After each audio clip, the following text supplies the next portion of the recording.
Hello, and welcome to a very special episode of Funbearable. I'm Brad Rohr. I'm Chuck Staten. And we are joined by the one, the only, Jimmy the Hair Guy. Woo! What's up, guys? Give him a nice clap. We are recording at Best Video in Hamden, Connecticut, our favorite video rental, cultural center So unsure. in the world. No, so every year we do franchise flashback. Yes. That's right. Little energy in there would be great instead of... All right, well, I'm done. Forget it. I'm not recording. Today we're doing franchise flashback. We do this every year. We've done it with who? What? Not who, but what? Saw. Halloween, Halloween. Saw. Saw. We didn't do one more? Yeah. Child's Play. Yeah. So we've done Halloween, Saw, Child's Play. This year, we are doing Friday the 13th. And for franchise flashback, what we do is we take the entire series of a horror movie and we retell the entire story as one big thing, as one big story, because it really accentuates the flaws, the lack of logic throughout the movies. And we like to do that with two of us watching the entire series and then relaying it to someone who hasn't. Now, Brad kind of has a long time ago. It's been a while. I remember like 3 different things from the Friday the 13th series. From all 12? I think there's Gabeson Voorhees. Yeah, Gabeson Voorhees. Porksies. You know what? I've seen the Porky's movie. That's what you're Is thinking that of. is Yeah. is there a thing where they peek through? And Yes. Yeah. All right. No, that's right, 100%. Okay. But yeah, so we're doing that today with the Friday the 13th movies. This is Jimmy the Hair Guy's first time as part of franchise flashback. Yeah. But he has been on Funbearable before. You were on We Pitched You a Merry Christmas last year. Yes. What did you bring to the table? What did I bring? Oh, I think it was it Rob Zombie's Christmas? I don't remember, but I remember having a good time with you. I hope so. All I remember is mine, which was A Nightmare on 34th Street. Yeah. All I remember is mine. That's all I can remember. I did the Santa Crawl. Oh, yeah. That was an original movie. Yes. That was very fun.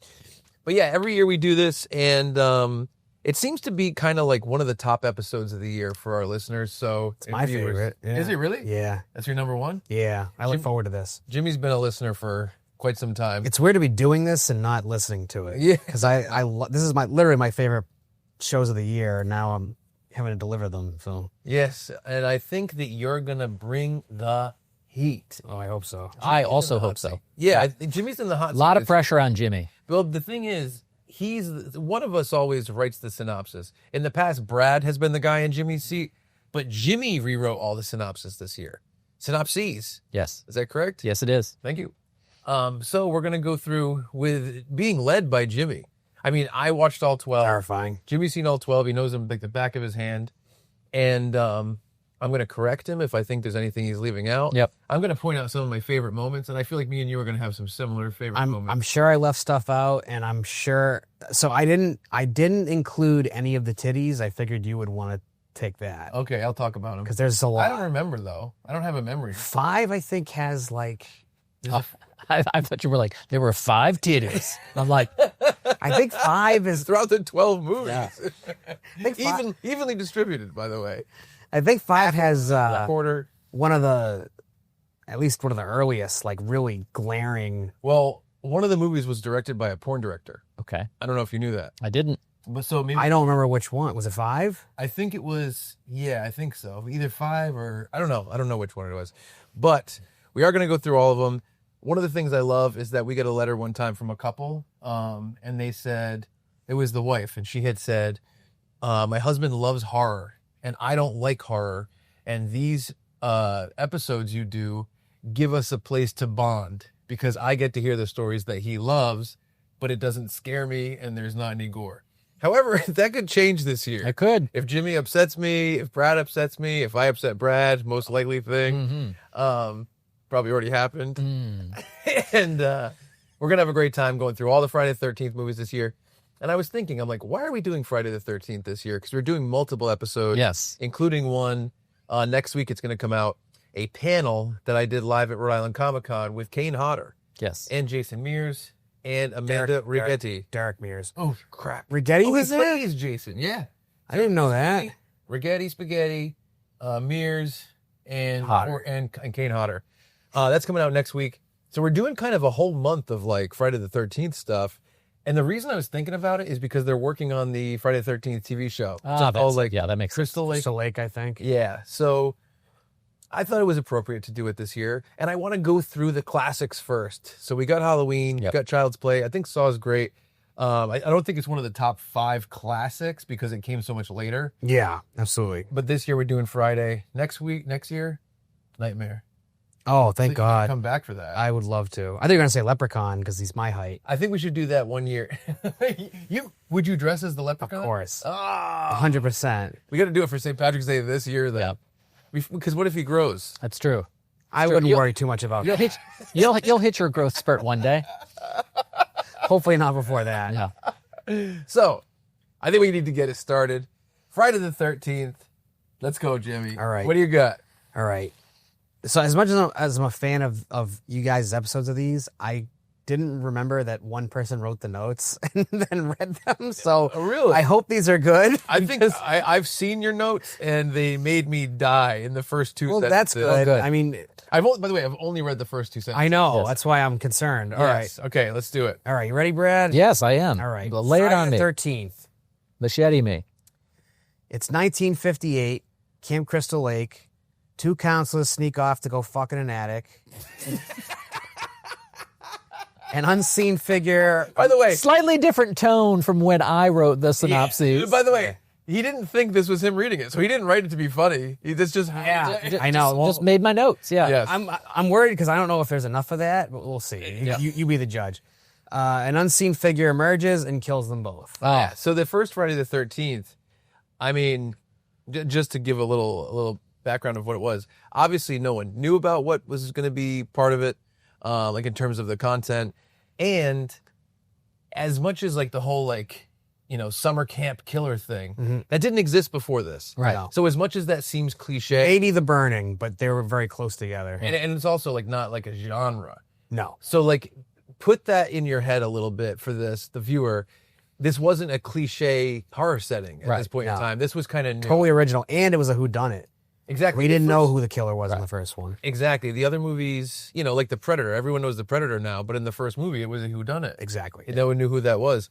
So you got to put yourself in that mindset. Bring yourself back to what, 1981? 80. 88? 80. 80. Oh, 80. Yeah.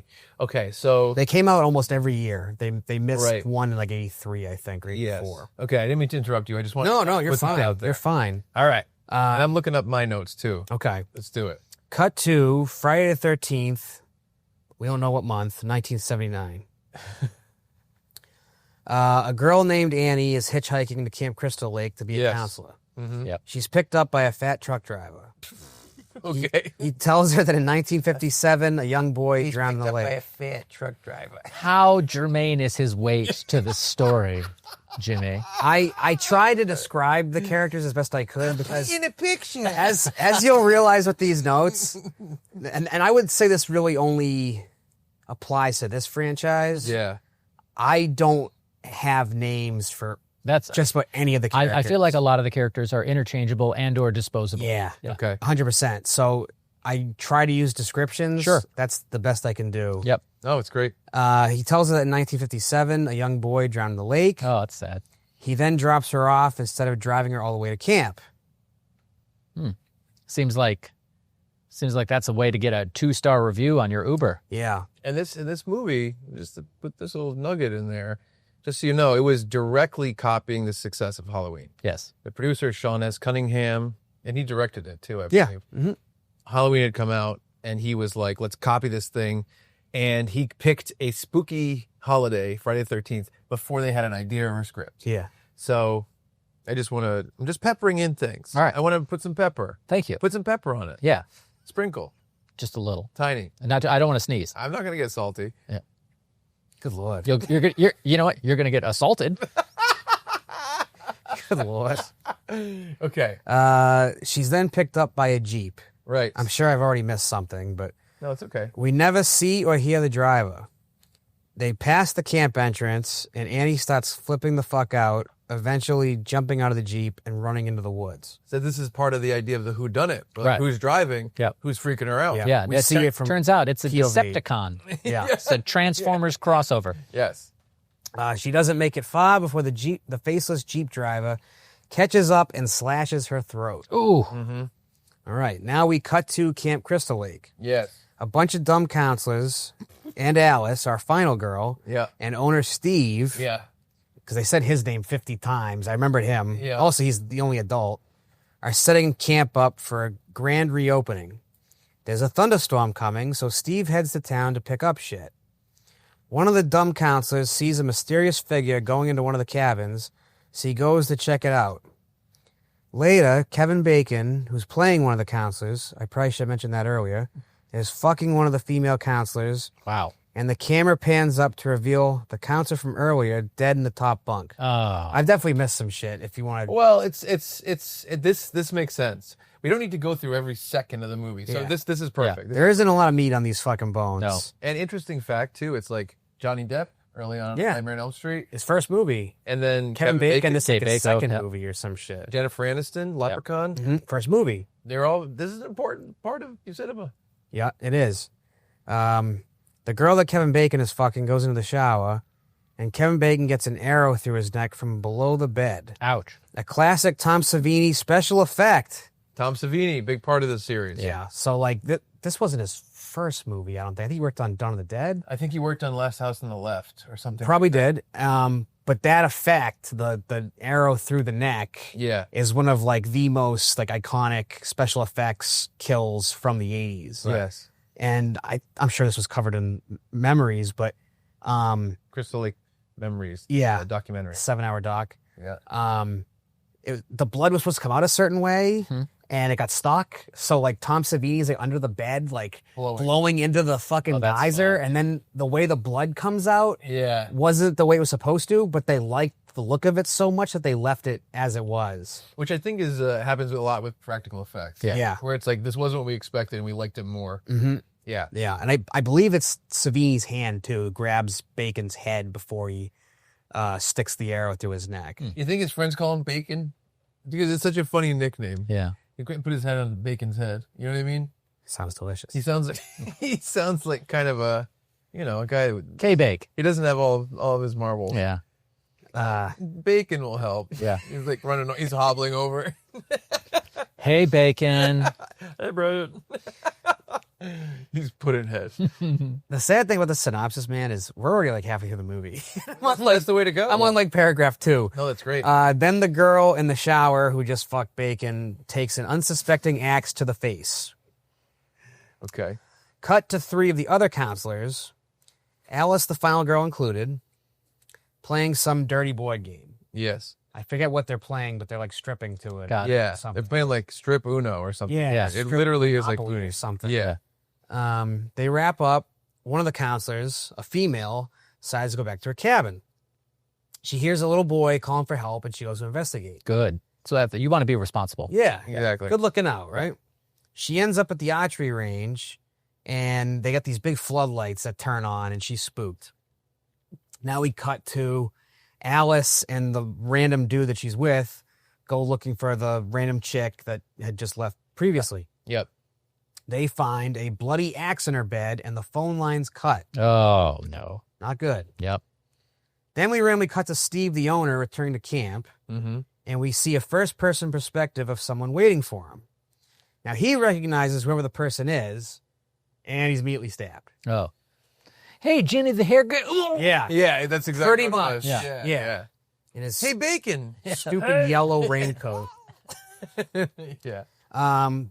The power's out, so Yeah. the random dude with Alice goes looking for the generator. Next time we see him, Alice finds him pinned to the fucking door with arrows.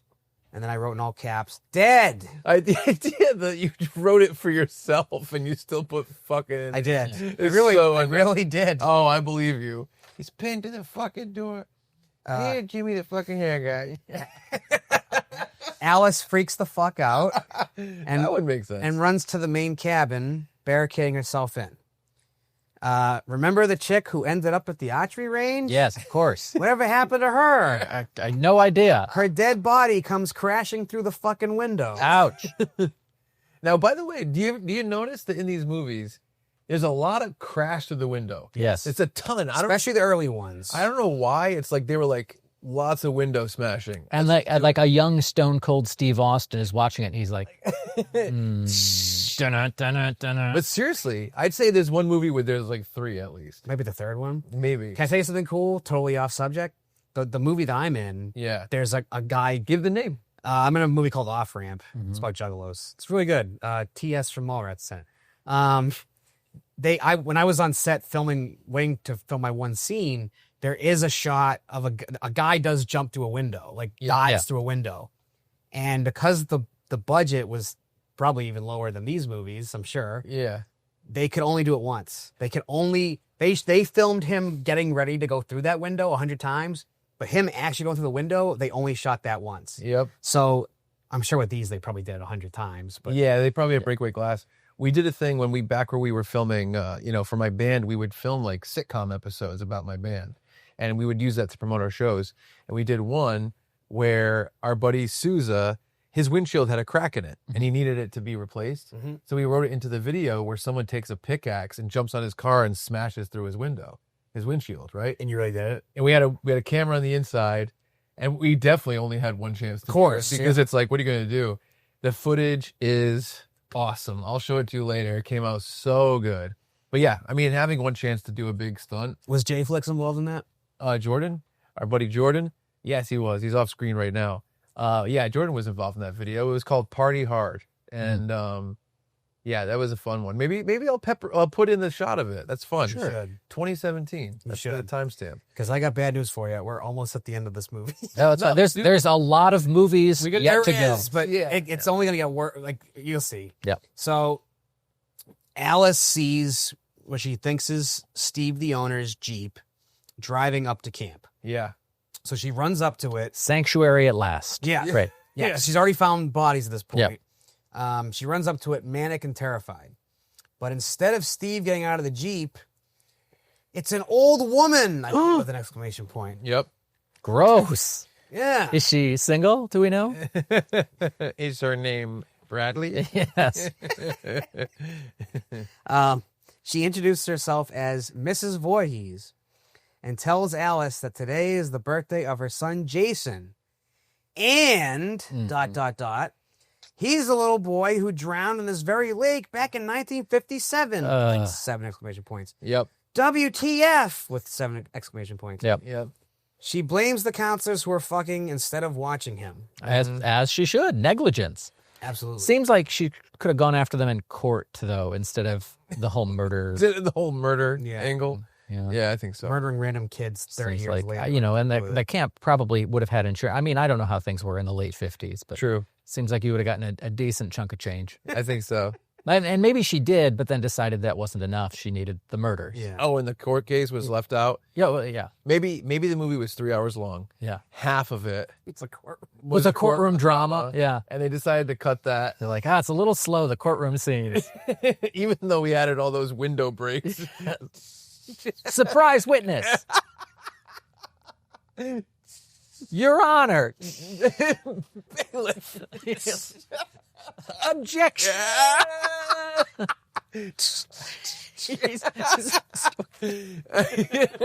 Yeah. So Alice kind of knows now that Mrs. Voorhees is the killer. Right. And Mrs. Voorhees knows she knows. Right. So she's like, fuck it.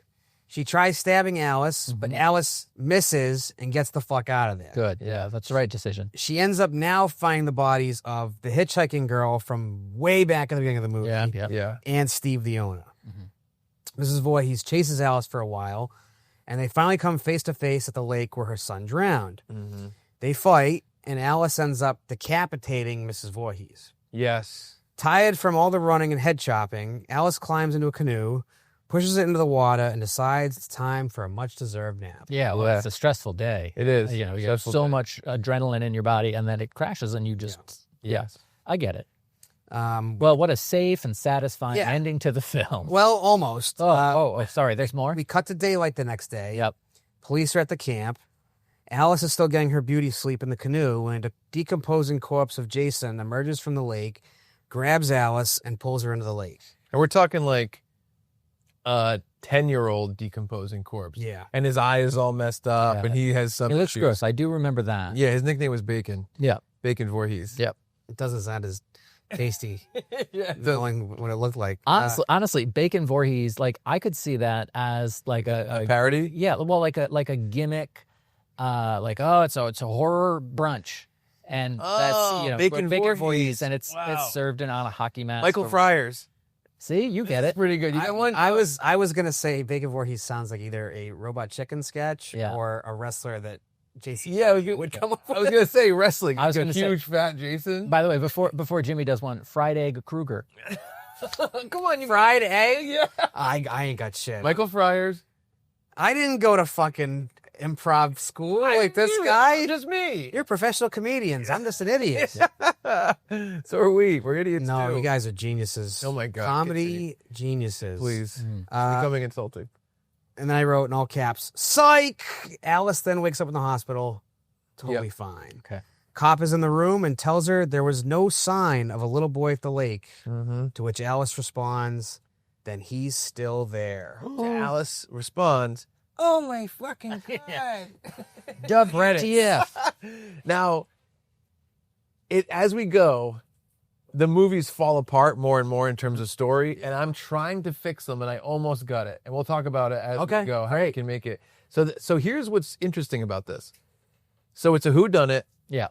You know Friday the 13th now in 2025. You're like, it's Jason Voorhees. Nope, it's his mom in the first one. Yeah.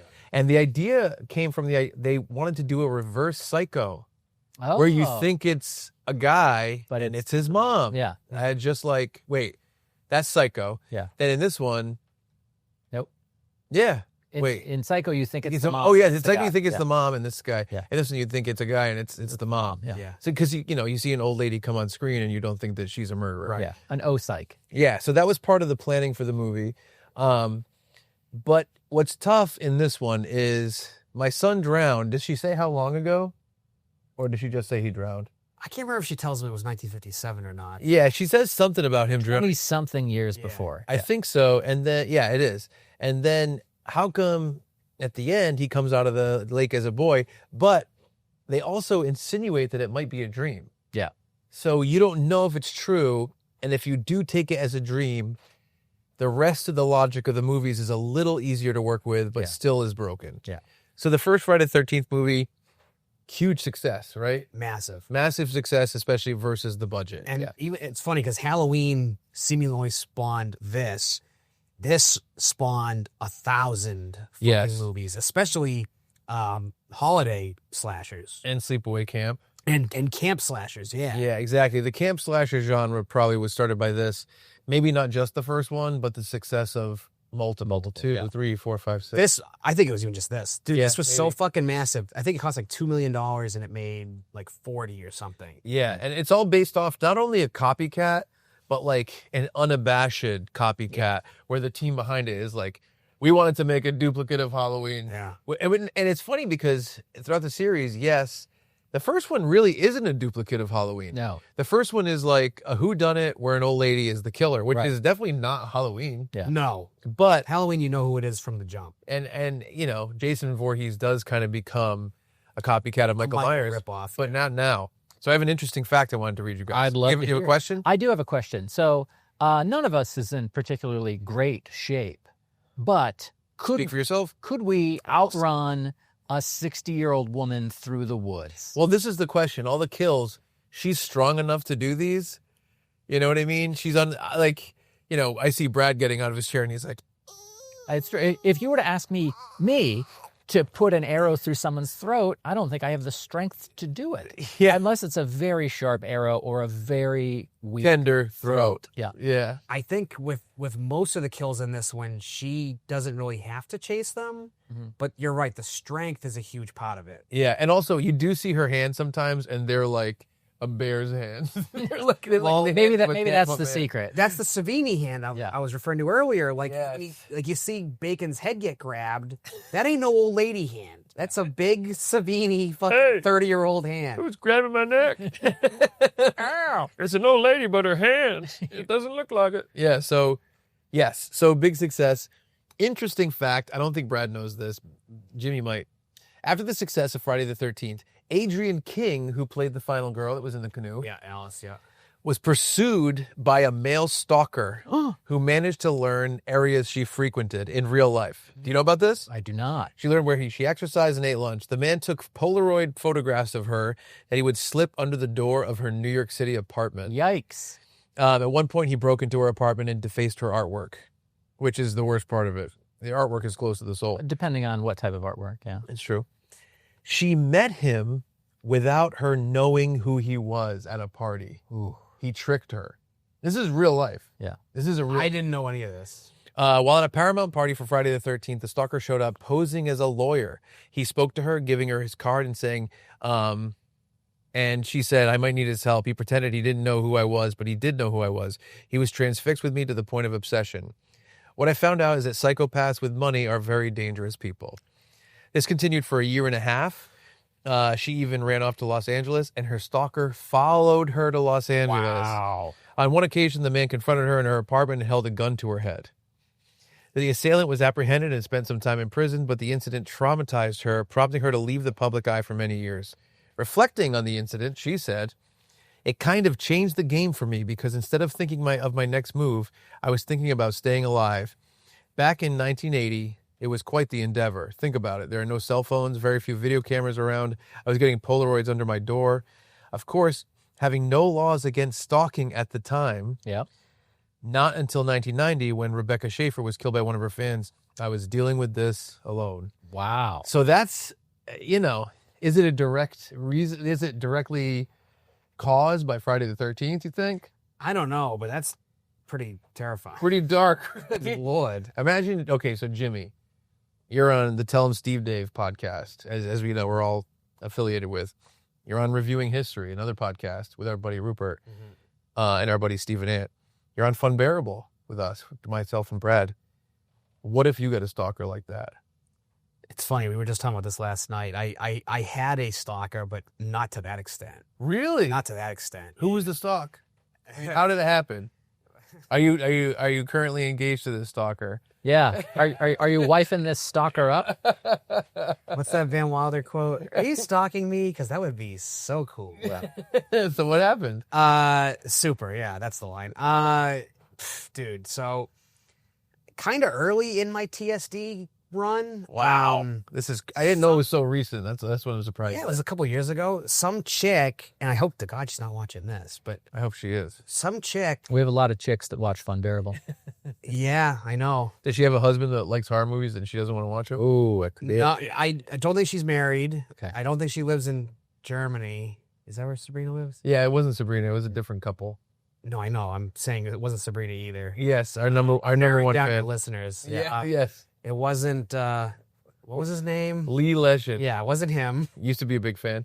Yeah, he's probably not listening anymore. I don't know. Who knows? We'll find You out. never know. Lee, write in if you're listening. Yeah. No, some random listener of Tell 'em Steve Dave. She made a bunch of TikToks of me. Do you not know this? I did not know any of this. She made a bunch of TikToks of me. I have some vague memory of this. I'll fill you in here. Yeah. So this was right around the time that the Dahmer TV show was huge.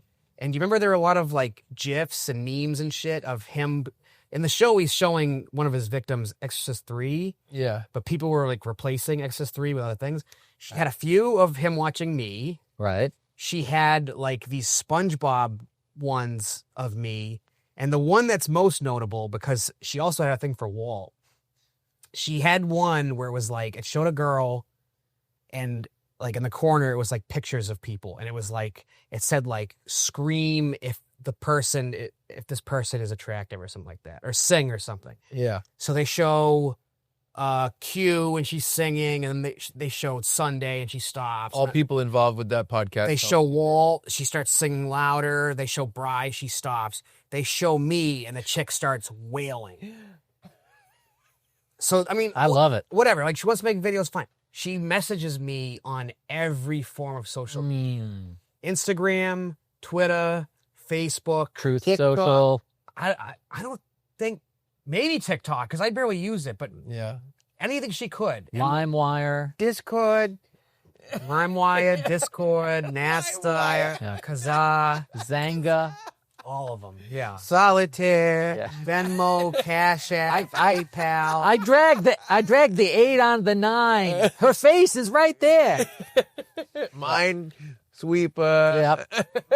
I still have one of the Snake messages. on my Nokia. Yes. Very weird.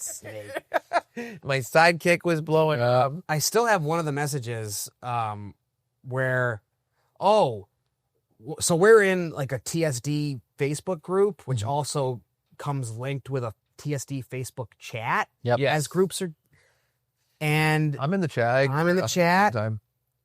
and I actually fell. How do I say this? She started talking about ICP in this group chat. Which Jimmy is a well-known juggalo. Yep. She lured me out. I didn't realize who it was, Oh, so I okay. started engaging. Yep. Yeah. And then at some point, I realized who it was. And this isn't a group chat setting with a million nameless, Like tons faceless of people, yeah. But I'm engaging with this person. And at some point, I realize it's her. And I'm like, oh fuck! Like she fucking tricked me. Yep. So then I just stop. Stop, and she then ends up messaging me privately. And she's like, she says, I bet you Michelle remembers. It was something like, Jimmy's fiance. it was like, hey, I don't want things to be weird when we see each other later on or something like that. So I hope you accept my apology or something. I'm thinking like, when am I ever going to see you? Like, this is fucking crazy. P.S. I slid some Polaroids under your door. Yeah. That's pretty good. That's a pretty harmless stalker, though. I thought so too, but like, Then she killed me. yeah. I was talking to Steve from Reviewing History last night. He's telling me I got to fucking start packing. He's an alarmist, though, I think. He is, but he's very worried about people showing up at our door. Really? Michelle, I know, has been worried about in the past. Meanwhile, I put our address up there like Walt does. Like, I don't. I think nothing of it. Yeah. You know? You're fine. Hopefully, I get no visitors, but No, you're fine. Well, great job with the first synopsis, man. That was Yes. really, really good. Yeah, I remember it being, there wasn't a lot of there to the first movie, where it was just the characters were interchangeable, disposable, forget about, the final girl that's Yeah. become a trope. it gets worse. Yeah. And so, yeah, the big twist of it not being Jason. But by the time I was old enough to see this, I knew about Jason. I knew the story of the movie before I went to see it. I think it was part of the NES video game of like, you have to kill Jason's mom. I got to be honest, because you don't know Jason when you see it, the twist of the movie isn't that it's not Jason. It's just that it's not a man. Right. That it's an old Yeah, woman. it's an old woman, yes. Which is, I guess, not a young man, because I think Right. the age has to do with it Right. too. It's like you're so used to the idea of like that's going to be a killer, Yeah. that the idea that it's an older woman Right. is the twist. So, yeah, let's leave it where it's like what we know by the end of the movie is that Mrs. Voorhees tried to kill all these camp counselors because her son drowned, and she believes it's from their negligence. And she's Yes. decapitated. And she's decapitated, Yes. so she's dead. So, going into Friday the 13th Part 2, that's the information we're left with. And also the question of, is the 10-year-old boy that came out of the lake a Real dream, or a dream? or is it real? Okay. And to their credit, a lot of horror sequels, especially, they have nothing to do with one another. Like Yeah. they just, Exactly. just here's a new story. At least for the first 6, they're all connected. Yep. It gets Right. a little off the rails after that, but the first 6 are like one linear story. Right. They pretty much are, except for a couple glaring things, which we'll talk about. Yeah, we Yep. will. The other thing too is like it doesn't really make sense that it actually would be him coming out of the lake and not a dream sequence, because why would she think he's dead? Yeah. If he's just alive in the lake. Yeah. So let's Also, how did police in 1957 not find the body? They had the capability okay. So to dredge a lake. all right. So then and also again in 1980 whatever. Yep. 1980 because then he again. So let's go forward agreeing it was a dream. All right. That sound good? I think we have to. I think we have I to think too. That's the only way to go about it. Okay. Friday the 13th Part 2. Do Release. you want to change the movie there? Oh, yeah. Yeah, I'll do it. Let's see. You can start, Jimmo. Ooh, there you go. Thank you, sir. So released 1 year later. Okay. Yes. Almost like So a lot of time to make it great. Oh, If there's one thing I know about movies, it's that from conception to release, you want it ideally 13 or fewer months. I'm just making sure I don't have any more notes for part 1. I do not. Okay. We shall move forward. And I don't know that even anything had been done like this before, where every year they cranked out Right. a sequel. Like, I think this was probably the first of its kind. Halloween waited a couple years to do a sequel. Yeah. If I know my Halloween, I think that they actually toured it or like put it back in theaters for a The couple first years. one, Yeah. I think that's how it became a hit. So 79, they put it in theaters for Halloween and it did really well. I think 78? it was 78. And then the next year, because it was so big, they put it back in theaters around the same time. And I think that happened maybe for 2 subsequent years before they went to Halloween Part 2. This is when fucking home video was still like a, relatively new thing. Like, Yes, exactly. Movies were constantly getting re-released because it was like the best way to see them still. Exactly. All right. Released 1 year later, they quickly, because like I said, the movie was such a fucking massive hit. Yes. And Paramount put these out, mind you, which Yep. was at the time insane that a major prominent studio Is putting out is slashers. putting out these fucking, which critics fucking hated them. Yeah. Yeah. These were not, I believe they were screened for critics, Right. but at some point they stopped because they knew the press was always going to be bad. Right. Yeah, But exactly. they made money. Yeah. Right. So it didn't take them long to decide, let's quickly make a sequel. Right. So Friday the 13th Part 2, it begins 2 months after the events of the first film. Yes. Alice is living alone in an apartment. Mm-hmm. She's bopping around, living as if life is back to normal. She goes to get her cat some food in the fridge, Yes. and the head of Mrs. Voorhees is in there. Now let me throw this. Cats love head meat. They do. They do. I love it. They do. I keep a head in the fridge for Rosie Yeah. just at all times. Just have a nibble. On Christmas, she gets to have the whole thing. Yep. I was going to say this scene, it takes like 10 minutes. Yeah. Just her walking around her apartment. You want to know why? There was no script for this scene. They said just improv. She calls her mom and she's like, yeah, I don't know what we're going to do about this boyfriend of mine, blah, blah. It's 100% improv. Wow. For literally like several minutes on end. And it is Adrian King again, Yeah. too. Yes. She returns for this scene. She's like, this guy's stalking me. She gets a Polaroid under the door behind her. She doesn't even see it. Yeah. But if she really did improv the scene and it took forever. I think they just did it to pad the runtime. Pretty much. Yeah. 'Cause I think it comes out like 92 minutes or some shit. Yeah. Seconds later, she gets an ice pick to the head. No more Alice. Oh. Can I quickly, I didn't put this in here, but I remember the Roger Ebert review of this. Yeah. He described it as he went like opening night to see it, Okay. and it was a packed theater, and he's all fucking, everybody's excited. So he started to kind of feel the excitement, like he's like, it's fun to be scared. Like, Yeah. it's fun to be in a crowd full of scared people. And then the lead actress got an ice pick to the head, and that's where the fun stopped for me. What is he? Does he not know what a slasher movie is? Come on. Those guys hated these movies. Siskel especially. He wrote letters trying to get them to stop. But Siskel. I love them both, but I totally disagree with them on horror movies. Yeah. They hated these fucking things with passion. I'm not even surprised to hear that at all. So 5 years go by, and this dude Paul decides to open a school for camp counselors, Mm-hmm. which doesn't make a lot of sense. Yeah. Along with his girlfriend Jenny, the final girl, and a bunch of other stupid teens right near Camp Crystal Lake. They're all sitting at a campfire, Yep. and Paul decides to tell them all the story of Jason Voorhees drowning Oh man. and Pamela Voorhees going on 2 killing sprees Mm-hmm. at the very camp they're all near. Wow. So legend has it that Jason actually survived, and because he's so fucking pissed about his mother getting killed, he will kill anyone he comes across. Oh boy. Okay. Yeah. And as he's finishing his story, one of the dumb counselors decides to come out and scare everyone in a mask. Hilarious. Yeah. Paul then assures everyone It's a that Chuck the Staten legend prank. isn't true. It's a Chuck Staten prank. Oh yeah, that's good. Actually, it's not a Chuck Staten prank because, first of all, not a lot of thought behind it. Secondly, like, He's saying I do put thumb. I know. Yeah. No, those are very elaborate. yes, This was very minimal. yeah, this was very minimal. And also, I don't think of your pranks as scary. You know Think what? of them as funny. I hate to say this. I'd be scared of putting on a mask. That was I'm scared point of number You know 3. that I'm scared of masks and prosthetics? Oh, is that why you won't come over my house? When I go to Disney World, No, there's so many other reasons. when we go to like even the Hall of Presidents, I'm like, For real? Yeah, I have to take Xanax This isn't a bit. to see George Washington do his speech. Well, now Trump's there. Forget it. I know. No, but really, like, when I go on a dark ride and there's like fake animatronics, like Pirates That of the freaks Caribbean, you out? freaks me the fuck No out. way. And masks. The reason he's friends with me is exposure therapy. yeah. I'll get used to living with. I'll get used to animatronics if I just hang out with Brad enough. Yeah. Yeah. This is eye-opening. I'm giving my George Washington speech. No, I've always had this issue. One time a guy tried to scare me with a mask when I was in high school, and I fucking smashed his face with my fist. What, just like a fucking Too quickly. reaction? Like, Yeah, exactly. I was so scared that I had to beat him up.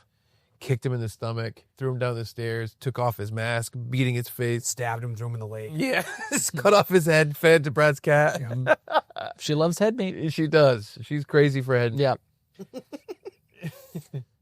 Okay, so here's one of my first of probably many fuck-ups. I wrote Crazy Ralph, who I forgot to mention in the last movie. Oh yeah, let's talk about this. In the last movie, there's a harbinger. Yes. And, you know, a lot of times in horror movies, someone's going to a place or they're going to do a thing, and someone goes, "Don't do the thing. Don't go to the place." You don't want to go there. Yeah, Like, they don't want to go down that route. Yeah. Yes. And so that guy did harbinger, a that. warning of things to come. What did he say? He said a specific. Doomed. You're doomed. Just doomed. You're all doomed. We actually wanted to film a funny thing with Jimmy with a backpack walking in the woods and coming up to someone with their back turned and being like, "Hey, do you know where Camp Crystal Lake?" And me turning around as the guy and doing that. Yeah. I did not hear this. Yeah, I texted you about it. did? Yeah, you're like, "When are we going to film that?" Oh, And we didn't really get a chance to film. We didn't get a chance to film it I don't remember that. because we didn't meet up until like last night for the first time at the party at my house. Mhm. And then and this is coming out in like 3 days. So we didn't get to do it, but I really this is wanted. coming up very soon.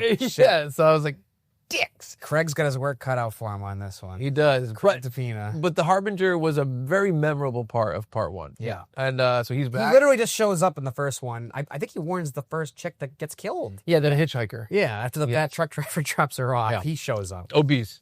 Obese. Clinically obese. Morbidly obese. Definitely morbidly. Yeah.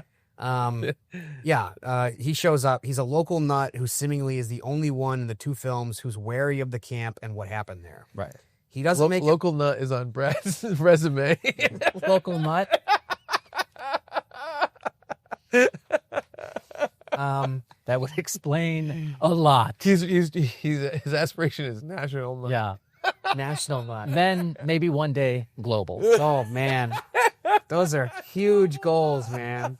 Galactic nut. Yes. We'll see. Oh man. We'll see where life takes us. Tomorrow the world, next week the universe. Yeah. He doesn't make it long though, as he's immediately killed Oh. by an unseen killer. Yes, that's right. The next day, two of the stupid teens decide to go to Camp Crystal Lake, even though it's closed and condemned. They find the body of a dead dog. Body. Gross. And then they're busted by a cop who sends them back to their camp. Yes. The cop then sees someone with a sack on their head, so he pursues the mystery figure into the woods. He comes upon a shack and takes a fucking hammer to the head. Oh. He comes upon a shack and gets a fucking hammer. Takes a hammer. He takes a hammer. Sorry. Takes a I hammer. wrote like that for a lot of this. A lot That's of all right. taking. Yeah. A lot of taking. These It is mostly passive. Yeah. You're getting a hammer or an ice pick to the head. Oh yes. Not much giving back. Yep. Back at camp, Yep. Paul offers everyone to hang out one last time before starting training in the morning. Ginny, the final girl, tries to make sense of Jason's mindset, if in fact he is still alive. The original baby Jason in the lake, or the new Jason with the bag on his head? Probably the original. Probably the original. Yeah. No one knows about the bag except for the dead cop. Right. And then I don't think he knew. Yeah. Paul tries convincing her that Jason isn't real. Okay. Now the fun really begins. One of the dumb teens gets caught in a rope trap. Ouch. Jason, and I wrote in parentheses because we know it's fucking Jason, right? Slashes his throat. Then another teen finds that dude's body and is killed off screen, probably because the budget couldn't handle all the deaths being on screen. Yeah. Then the kill of the movie. One of the dudes is in a wheelchair. He gets a fucking machete to the face and then rolls down a flight of stairs in his wheelchair. This is one of the best scenes in any of the movies. Do you remember this? Have I you do not memory? remember it Even a little. It is hilarious. It's one of the highlights of the series. Craig is going to plug it in here, and everyone's going to be delighted at this backwards. And by the way, it wasn't a dummy. It was a guy. I know it was. It was an actor. Wow. And it's crazy. He's going down like backwards cement stairs and backwards in a wheelchair. Wow. It's insane. Yeah. Hilarious. Jason then goes up to a room where two teens are fucking, and he stabs them both with a spear. Double kill. Ouch. Then Ouch. Jason finds one more teen and stabs her to death. Okay. Each. Yes. Yep. Paul and Ginny then return to the camp. The place is totally trashed. They're both dumbfounded. Paul is then attacked by Jason, and Ginny takes off running in the dark. Now she finds the shack that the cop found before he was killed. She locks herself in the shack and then spots the rotting head of Jason's mother surrounded by a bunch of dead bodies. So that's from the first movie. He was decapitated, and the implication is that Jason took the head and made it like into a shrine. Yeah. Almost. And he's killing people out of revenge of some kind. Now Ginny knows that Jason is very much alive and is killing everyone. Yeah. She puts on his mother's sweater to try and trick him into letting her go. It works for all of 10 seconds. Jason is now super pissed. Yeah. And she's like, Jason, my baby, don't do the kills. And he's like, should I not do the kills? Is this my mom? Yeah. Mom's that you? Yeah. You're not my mom. Yeah. He's like, boy. Yeah. He's like, you're 20 years younger than me. Yeah. That doesn't make no sense. Now I'm fucking super pissed. Yeah. Well, I mean, like, if you're going to get killed anyway, go down swinging. Yeah. Do your old lady impression. I think so. And it's weird, too, because, like, as the films progress, multiple girls figure out to do this. Yeah. Yes. It's always on their mind. Yeah. I just dress up like mom. Paul shows back up to try and save Ginny, but Jason is too strong for him. Right as Jason is about to kill Paul, Ginny hits Jason with a machete. He seems to be dead, ... Or is he? Probably not. Probably not. Yeah. Because there's 12 of these. Yes. Paul and Ginny go back to their cabin, thinking they've survived. They hear someone outside, so they casually open the door just to make sure it's not Jason. Makes sense. Fortunately for them, it's not. Are you Jason or not? Yeah. Nope, it's a dog. Oh, that's nice. All is good. Yeah. Until Jason smashes through the window and Oh. grabs Ginny. Oh, Another window smash. yeah. Then we cut to Ginny waking up, being put into an ambulance. She calls for Paul, but we never see him again. Is he alive or dead? We will never know. Eh. We then cut back to the shack. Jason's mom's head is still there. Jason is not. Oh, boy. Credits. Okay. Yes. But then hold on, isn't there at the end of the movie, someone's back in the thing, someone's back on the lake. Oh, is that number 3? That's 3, I believe. Wow. Yeah, Okay. they all blend together. Yes. Okay. So, all right. So now we know Jason's alive. Here's where the main logical issue is. Okay, we're taking the end of Friday the 13th, part 1. It's the a little dream. kid. Yeah. That's a dream. Yep. Okay, so let's say he's a full-grown man. Yep. Why did his mom think he was dead for a long time? Good question. How did he get so fucking strong and And it's like clothes? How's he survived all this time? right. It's just like, why did she think he was dead if he's just hanging out in the forest, aging Yes. and getting stronger? That's really, I think, if you're down with the supernatural elements later on of the story, that's the real logical issue. Yeah. They also do themselves a disservice by like revealing at the end of the first one that it was a fucking dream by having her wake up after that. Yeah. Like if they didn't have that extra scene after he grabs her, you know, it would be different. But like she wakes up in the fucking hospital after. I mean, I guess you could implicate that like he grabbed her, pulled her in, didn't kill her, and then the cops found her. Yeah. But that would make it even more convoluted. I know. You know? I know. They did themselves no favors, but I also don't think they had any intention of actually doing anything with the character, but the movie was such a fucking hit. Exactly.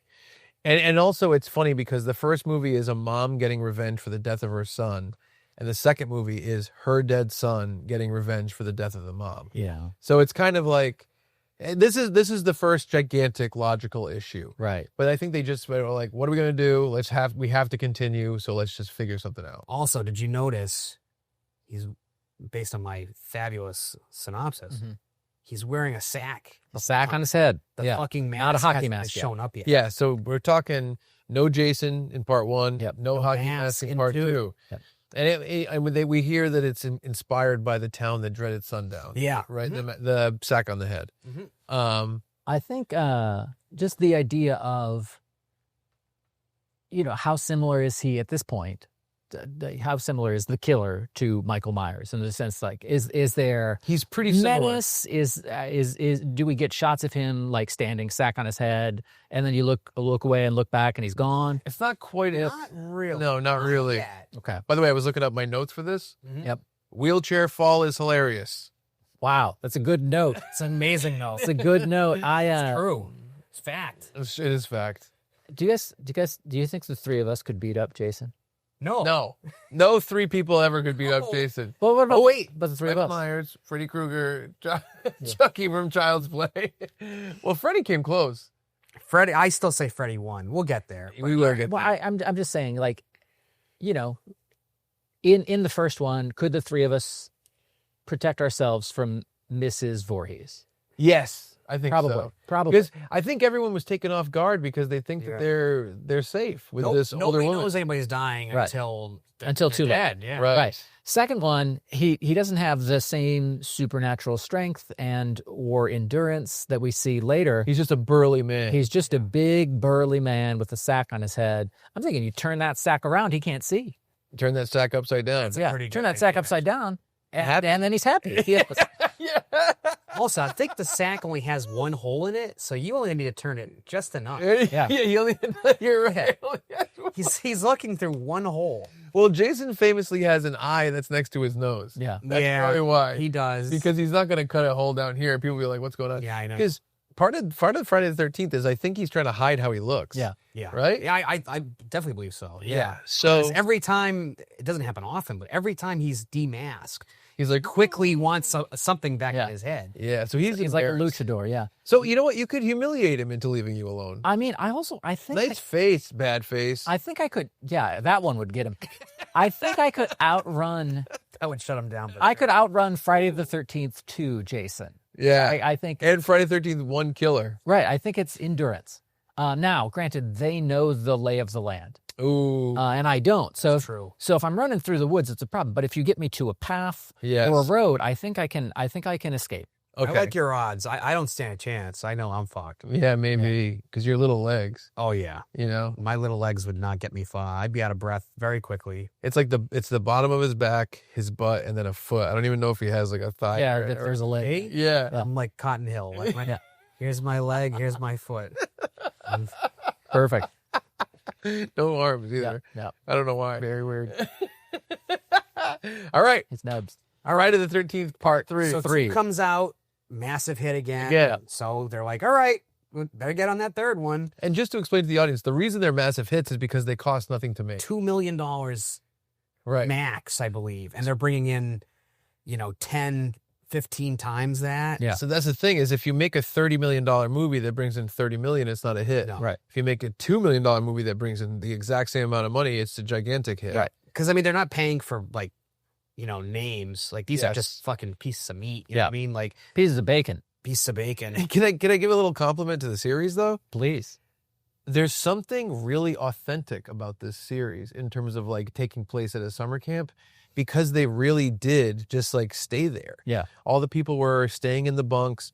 They were really shooting in the woods. Mm-hmm. And there's something about the aesthetic and atmosphere of these movies that does feel authentic. Mm-hmm. And I think that like when Halloween comes around or when it's, when you feel like you're looking for something spooky, even though they're kind of terrible, they really give you, kinda about it, my friend. they really fulfill the feeling you're looking for. If not the plot, but the general feeling of the films, I think is, there's something special going on. I would agree with that. Yeah. The only notes I wrote for this one for some reason were Amy Steele, who played the final girl in the last one, refused to return. But otherwise, this takes place right after the second one. Okay. Also, it was released in 3D. Oh, Part all right. 3. Yep. And I will This would have been in like 81, 82. This is 82. I Okay. believe. now I'm going to just put this out there.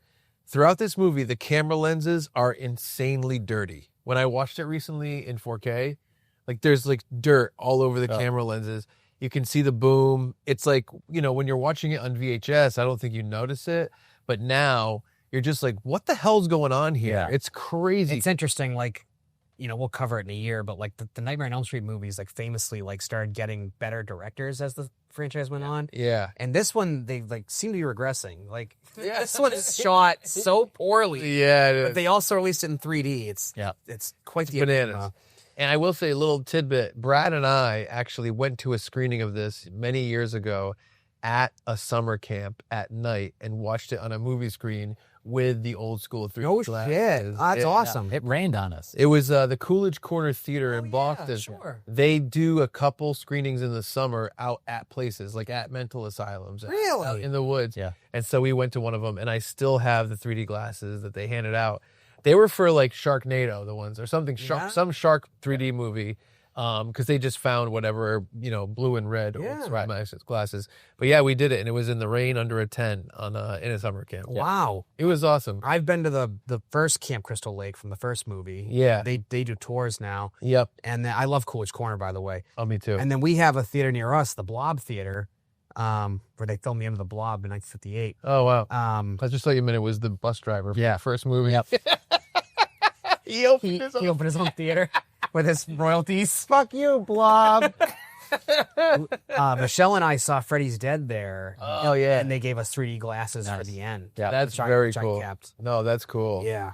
One of the best uses of 3D, I think, is in the Freddy. There is a Nightmare on Elm Street 3D. 5, 6. Freddy's Dead, the end sequences, yeah. Well, I think that some of it during it is like, they say like when you put on when she puts on her glasses. It's at the end. Yeah. It's the very end. It's only one part? It's the very end, but it's the final like 10 minutes. Yeah, when they're inside Freddy's head. Yeah. I thought it might be like Nope. throughout. Wow. But you're right, though. They tell you when she puts them on, you put them on. Yeah. And so at the very end, she puts them on, and then you're in Freddy's head for... That's so much more... That's so much cooler than wearing them the entire time Yeah. and seeing these very, very thin, like in this one, it's like someone has a baseball bat close to the camera. So the baseball bat's in 3D and you're like, why would I care about this? I didn't put this in the notes, but like the title credits, like the glass smashes at you. Like, get ready, guys. Like, this is what you're in for. And they're like, we like to smash windows. Yeah. Yeah, exactly. So Freddy's Part 3, and then glass explodes at you. Yeah. It's a total fucking waste. Yeah. All right, so the film begins with Jason, still fucked up from the last movie. Right. Now no longer in possession of his sack for some reason. Oh, boy. It ripped. Like he's like trying to put it on. Oh, okay. And it's all in tatters. And he's like, what the fuck? My face is so ugly. Yeah. So someone called me Bad Face. Yeah. You know? It can't I'll have... never come back from that name. And he starts doing a Bad Fish cover song. Tell me you're a bad face too. Yeah. You know what I mean? Oh, you bad too. But just I don't like Sublime. I know I don't like Sublime. I love that song. It's So a I good song. So is a good I song. appreciate that joke. What about Santeria? No, I'm so tired of that. The radio, Well, the radio destroyed it for me. An overplay is different than I don't like the song though. I'm okay. So I did like the song. It's just over. Yes, I get you. But American Idiot has that issue too, Oh yeah. where it's a good song and then it was in everything, and you're like, I don't need to ever hear it again. Never again. Yeah, the song, Again. the album. I used to see it musical, but that's another podcast. We just go off on tangents the whole time. Yeah. Have you seen this? What did you go? We start having our own conversation. He stumbles upon a store. An old couple own the store, and after watching them bicker for a little while, Jason kills them both. Oh, okay. Was that also was the feeling of that scene similar to the opening of the last one, where it seemed to meander because maybe it was all improvised? Yes, but we don't even have relation Yeah. to these characters. Right. These are literally characters that were just introduced to us like 5 minutes earlier. Right. Are these the characters that are like, shut up, you big dildo? Yeah. These characters are the most annoying characters in the series. Thumbs down, boo, Well, PU. I would say second only to the ones in 5. So you Which think of those? Are those the ones I'm thinking of? The Hillbillies? I think that's 5. Oh, okay. Neighbors. Okay. Where they're like, yeah, the guy has like a fucking... Yes, that's 5. Okay, all right. That's Sorry. what I'm talking This about. is like an old couple. Yeah. Oh, okay. All right. Oh, no, I know. They own a store. Yeah. Okay. Sorry. Take it back. Yeah. It's Sorry, old 5. people. Yeah. those old people are fine. we're sad that these old people die. Yes. I mean, we only spent 5 minutes of their lives with them. I didn't get that. Could you try again? Nope. Oh, that's my watch. All right, but I'm just so they're not they don't deserve to die. Probably not, but No, they're fine. this They're is pretty this is normal. the problem the franchise is quickly running into, though, is there is no time to develop any of these characters. Yeah. Not that there ever was in the first place, but now it's just getting really lazy. Right. Like, Yeah, this is part of it. Like going forward is like we realize here's a character, here's a character, here's a character, here's a character. You get like 7. Yeah. And they'll be like, Jeannie's boyfriend is really blah, blah, blah. And they'll be like, I want to go to school. I want to go to high school. I think that cats are good. And then like they all got killed. It's like you don't need to know anything about that. Right. And they just have to fill the time like like fluff. Yeah. because they know what we're there for. But, Exactly. but it also feels like empty. Like, Yes, like exactly. you're just wasting time waiting for these people to get it. Exactly. Meanwhile, not far from all of this, some girl named Chris and a bunch of her dumb friends all arrive for a summer vacation at her family's summer house. Mm-hmm. They run into a crazy guy, similar to Crazy Ralph, Yep. who tells them to turn back, Yep. just like Crazy Ralph. Then they meet up with Chris's boyfriend. Yes. So 2 of the dumb friends go into a store and get into a weird situation with 3 bikers. Okay. They leave, but not before one of the dumb friends knocks over all the bikers' bikes. Yes. Like on purpose, or is this an Urkel? Did I do that? No, on Okay, purpose. okay. Like And these Urkel. bikers are just like typical biker dicks. Yeah, like, Right. like biker stereotypes. Yeah. So this exactly. is Urkel saying, I did do that. Yes. Taking a stand. Yeah. Fuck you. I Yeah. did do that. No, the bikers are obviously pissed, Yeah. so they track the kids down to the house they're staying at. Yeah. They decide they're going to burn down the family barn. And I think the bikers also were going to siphon their gas or something Yeah, like that. they had all kinds of plans. So the bikers, bad bikers. Bad bikers. Yep. One prop. What's that? Jason's hiding in the barn. Oh no, the bond. So he kills all the bikers. Okay. Well, good. Problem solved. Jason was in the barn, so the bikers are having issues. Yeah. Yeah. Oh, they're dead. Yeah. That's their issue. Yeah. They can't breathe anymore. It's a big issue. Yeah. So then we cut to Chris and her boyfriend going for a walk in the woods. Uh-huh. Chris tells her boyfriend that 2 years earlier, a deformed dude attacked her, Yes. prompting her to leave Crystal Lake and not return until now. Wow. Here's what's weird. She also says he attacked her and dragged her into the woods, and then she woke up in her bed. Yeah. So he That- basically molested her. Well, it's like, but it's also weird because it's like, well, what happened? She was passed out, and then That seems to be the he thing. put her in the bed. Yeah. Like, That seems to be the thing. He also grabbed Alice in a canoe and then put her in a hospital bed. So yeah, it's true. That was probably a dream. That had been a dream. Yeah. I don't know. Who knows? Yeah. none of it makes It's any fair. sense. It's crazy. She has returned to conquer her fears, Yes. although she doesn't remember the attack very well. Okay. Right. Still, the human mind is complex. It is. Yeah. Sure. PTSD is a real thing. Yep. And back- also, the Harbinger has the. Did you talk about the eyeball thing? No. So the Harbinger, Yeah. which has already happened, The right? Crazy Yeah. Ralph. Yeah. copycat. The copycat. Crazy Ralph Jr. He's like, get away, stay away. And then he's like, pulls out an eyeball from his pocket. And they're like, oh, an eyeball, why? Yeah, and he's gross. like, I don't know why. And then he puts it towards the camera, and the crowd's like, Yeah. why? Yeah. But it's never They explained. didn't give me a reason. And Ebert's like, this isn't fun for me anymore. Ebert had long checked. Yeah. But also, here's what's weird about it is like, he's the harbinger of like, stay away from this thing so you don't get hurt. By the way, I got an eyeball in my pocket. So something's wrong with him, too. There should have been a harbinger for the harbinger. Yeah. Exactly. Double harb. Yeah. Um, Harb, attorneys at law.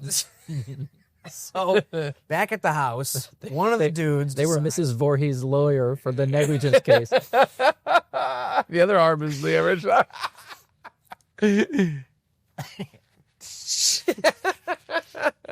Throws the eyeball.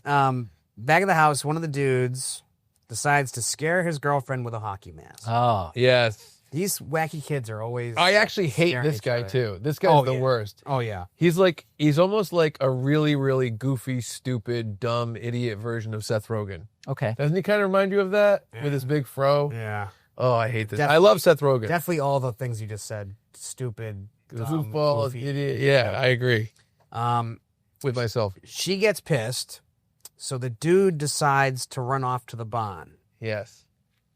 Makes sense. He goes in. Guess who comes out? I mean, the prize cow? Close. Harp 1 or Harp 2? Milky? Nope. They're going to the festival. Jason comes out, Oh, Yeah. I should have known. and he's wearing the hockey mask. Okay. Yep. Yep. For Finally. the first time. Yep. Now Jason goes on one of his classic killing sprees. He finds the girlfriend of the hockey mask guy and shoots her in the face with a spear gun. Ouch. Yep. He goes in the house. He had a spear kill in 2 as well. He likes spears. Yeah. He likes everything, yeah. I don't know how he finds all these Good, things. good weapon. Yeah. He goes in the house and chops one of the dudes while the dude does a handstand. Oh, that's a great kill. It is good. He does a handstand, the guy, which is pretty weird that he Yeah. would do it. And Jason cuts him down testicle to nipple, right? Oh, yeah. Very good. It's like making a bird. So you get the visual. Yeah. Yeah. Another girl takes a shower, which is always a mistake, then decides to go relax on a hammock, of which Jason is apparently hiding under as he sticks a knife through her chest. Ouch. Yes. Now the power goes out. So one of the last remaining dudes goes to check it out. Jason throws him into the fuse box and fries him. Yep. And the only other chick finds the dude whose hockey mask Jason stole. She thinks he's fucking with her. Oh, yeah, because they keep spooking each other. I know. It's the Yes. problem with practical jokes. Yeah. Whenever there's a serial killer around, no practicals. No. Yeah. No, that's a good rule. They never learn. Yeah. She realizes he's not fucking with her when Jason sticks a fire poker through her. Yes. Now we cut back to Chris and Rick driving, and Rick's car breaks down. They walk back to the house and find it totally trashed. Yes. Rick walks outside, and Jason grabs him and crushes his head, causing one of his eyes to pop out. Yep. Another eye. Yep. A lot of eyeballs in this one. Yep. The joys of 3D. Yes. Chris runs away and tries to escape in her van. She ends up getting stuck on a bridge, so she continues to run away on foot Good. Yeah, that's what I would do. and runs back to the barn. Oh, boy. Barn. That fucking barn, dude. Jason catches up with her, and Chris hits him over the head with a shovel and then tries to hang him. Yep. As Jason is being hung, he takes his mask off to help free himself. Chris recognizes him as the person who attacked her In the woods. years Yeah. earlier. Yeah. Yep. Jason gets free, and guess what? One of those stupid bikers is actually still alive. Shocking, Chains, right? Nails. Yep. Yeah. He tries to stop Jason, and this time Jason fishes him off. Yep. Chris sticks an axe in Jason's head, finally killing him. Yeah. Oh, definitely. Just like Alice in the first film, Chris goes and jumps into a canoe and sails out into the lake for a much-deserved nap. Yep. Again, adrenaline, post-adrenaline crash. Yep. Makes perfect sense. Chris has a nightmare of Jason running towards her, which then turns into Pamela Voorhees reenacting the end scene from the first film, Yep. emerging from the water I thought it was to gonna pull be- Chris in. Pamela Voorhees reenacting the Baywatch opening credits. No, they basically do the ending of the They first do, one yeah. again, but now it's the mom. Yeah. She comes out of the lake and does it, which is let's chalk it up to a dream, just so this makes Absolutely. a little bit Right. more sense. And then the next day, we see the police taking Chris away, as well as Jason's lifeless body laying in the barn still. Yep. He's finally dead. ... Or is he? Credits. I mean, trilogy, like, clearly this is where it should have This is The Godfather 3. Yes. Of Oh, Friday the wow. 13th. Yeah. So here's my notes. The 3D gags are terrible. The baseball bat's one. The eye is one. And one of them is a guy with a yo-yo. Remember? And he's throwing at the girl. Oh, it's and so she's like, just sees the yo-yo coming at her. And I'm like, this is so They dumb. crowbarred that shit in. Yeah. Like, this is the same period as, like, Jaws 3D. Yes. Yeah. There's a fall at 119, 1 hour 19 in, where Jason like he's supposed to be tricked and falls, and the actor clearly just jumps wicked hard and smashes his head through these like staircase things, and it is hilarious. We're putting it in the video. I need to put it in. It's one of my favorite parts of the whole series. Okay. And this is when I realized through these 3 movies that all they're doing is using these as vehicles for kills, and it's Right. like 80% them trying to make some thin exposition that goes nowhere, Right. and then 20% kills. And it's weird because the movies become so monotonous because of that. Right. Until, for me personally, Jason Goes to Hell, which is really the first one where they have like a real plot. But I also love a couple scenes throughout, including Corey Feldman killing Jason. Well, I think the next one is a standout for sure. I think 4 Yes. is one of the brighter spots. I think 6 is one of the brighter spots. And I think when he gets brought back to life for the lightning on the pole. That's 6. That's Yeah. 6. So, Yeah. I remember not liking 3 or thinking it was good, but I was also like, well, we watched it when it was raining on us. yeah. But it's good to know that it's It's not great. It's not great. It's one of the weaker entries. Yeah, I think it is too. It's not as bad as some things to come, but Yeah. it's one of the lower entries. Got it. for It's sure. definitely one of the ones where you're slogging through and being like nothing is happening. And because of this, and these movies are still making money. This was still a massive hit. But because of this, Paramount was like, all right, you know what? I think we might have told everything we can tell about this Jason shit. I think it's time to end it. And I to think kill it's him in time number to 4. I think it's time to fucking call it a day. And so they make Friday the 13th the final chapter. So this is also the first time it didn't come out in consecutive years. okay. So they actually had a skipped break. 83 at this point. Wow. It was supposed to come out in 83. Something happened. It got pushed back to 84. Okay. So 83, we had no Friday the 13th. Right. 84, it comes out. And they're like, hey, there's a Van Halen album with this name. We've got the Los Angeles Olympics. Yep. Ronald Reagan is running for re-election. Yep. Uh-huh. Yep. And Corey Feldman, was he already established at this point? He hadn't done Goonies yet. 84 was a huge year for Corey Feldman, including, I think Gremlins was 84. Yes, it is. I think Goonies might be 85. It is. Yeah. And then Friday the 13th, 84. Yep. Okay. So he was all over the place. Yeah. Spoiler, Corey Feldman plays the final boy. Oh, okay. Yeah. It's Wow. Feldmeister. A blow for gender equality. Mm-hmm. Yep. So I'll look up my notes. picking up where the last film left off, police are cleaning up the murder scene from the end of part 3. Mm-hmm. Right. Oh, but So Okay, it, so keep going. it goes directly from 3 into 4. yeah. So Okay. far, they've all gone Yeah. directly. Even if there's been a time jump after the Yeah. Okay. We see where the last one left Right. off. Yep. Corey Feldman's eating head meat. And I will No. say, just for the audience, the reason they do these recaps is because there was no home video. Right. Like now, you'll be like, well, why would they do this long recap? No DVD, no streaming, no VHS. Or maybe that it was beginning, but it was super, Right. like home video was not a popular thing. Right. So they wanted to give people a little bit of backstory. Okay. And just remind you. Mm-hmm. Yeah, we see the murder scene, and Jason is taken to the morgue. All right. So it's the first time we've actually seen him leave Crystal Lake, too. Yeah, that's right. No sooner does he get put away at the morgue, he comes back to life, Yes. kills the coroner and his nurse, Yep. and gets the fuck out of there. Yeah. Hospitals are scary places Yeah. for all of us. We get it. Yeah. Next day, Wait, did somebody pick him up and say, like, somebody showed up to pick up Jason and they're like, Mr. Voorhees, your son is here. He's like, not my son. Yes. Which is a thing that happened between me and Chuck It in did. real life. And I said, I didn't try to convince him I wasn't your son. Yeah. I kind of played into it. I put on a hockey mask. I tried to kill you with a machete. holy, You would have if you had this strength. that's terrifying. Did you know that happened? Yeah, I remember this story. Yeah. Terrifying. The next day, we meet a new group of teens on their way to Crystal Lake. Oh, are these dumb teens like all the other ones you yeah, made? I didn't include that this time, but yeah. they're Okay, always- but yeah, you just got tired of typing the word dumb. I made a note. I'm sure it'll come back. I noticed a trend in this movie of guys trying to bang girls, the girls saying no, and then 10 seconds later they bang. Huh. Yep. Okay.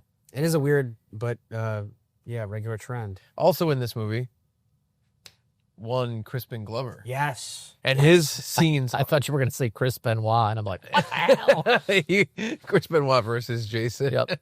And to quote ICP, I'm Chris Benoit. I will say Crispin Glover's moments in this are like batshit insane. Yeah. Like his delivery of stuff, which we'll get to. And this is literally a year before Back to the Future. It's so, crazy.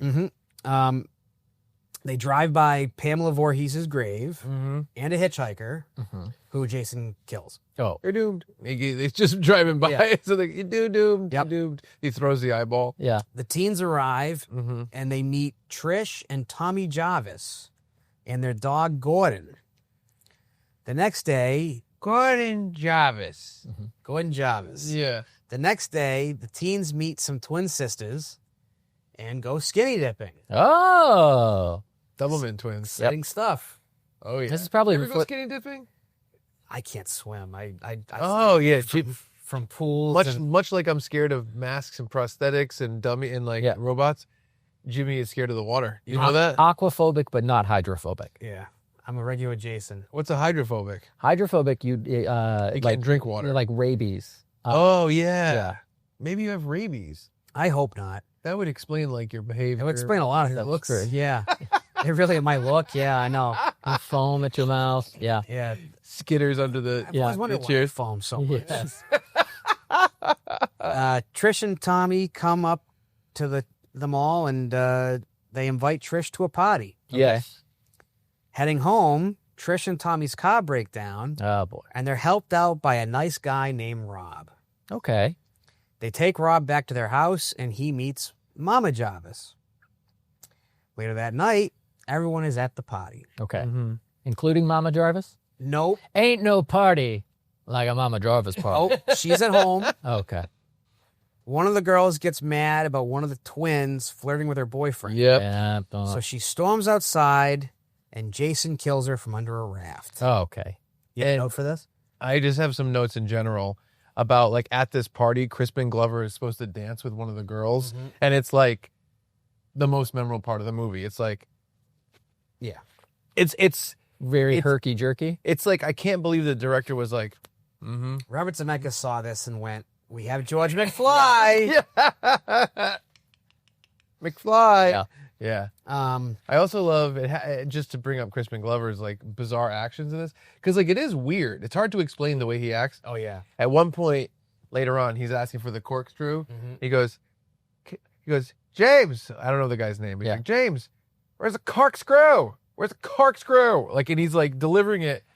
We're gonna put the clip in, and I am not exaggerating with how bizarre it is. Okay. They Got either the did dance. one take or they did 100 takes where he just kept delivering it the same way. Yeah. But it's ridiculous. Yeah. There had to be a better way of delivering this Right. line. But Yeah.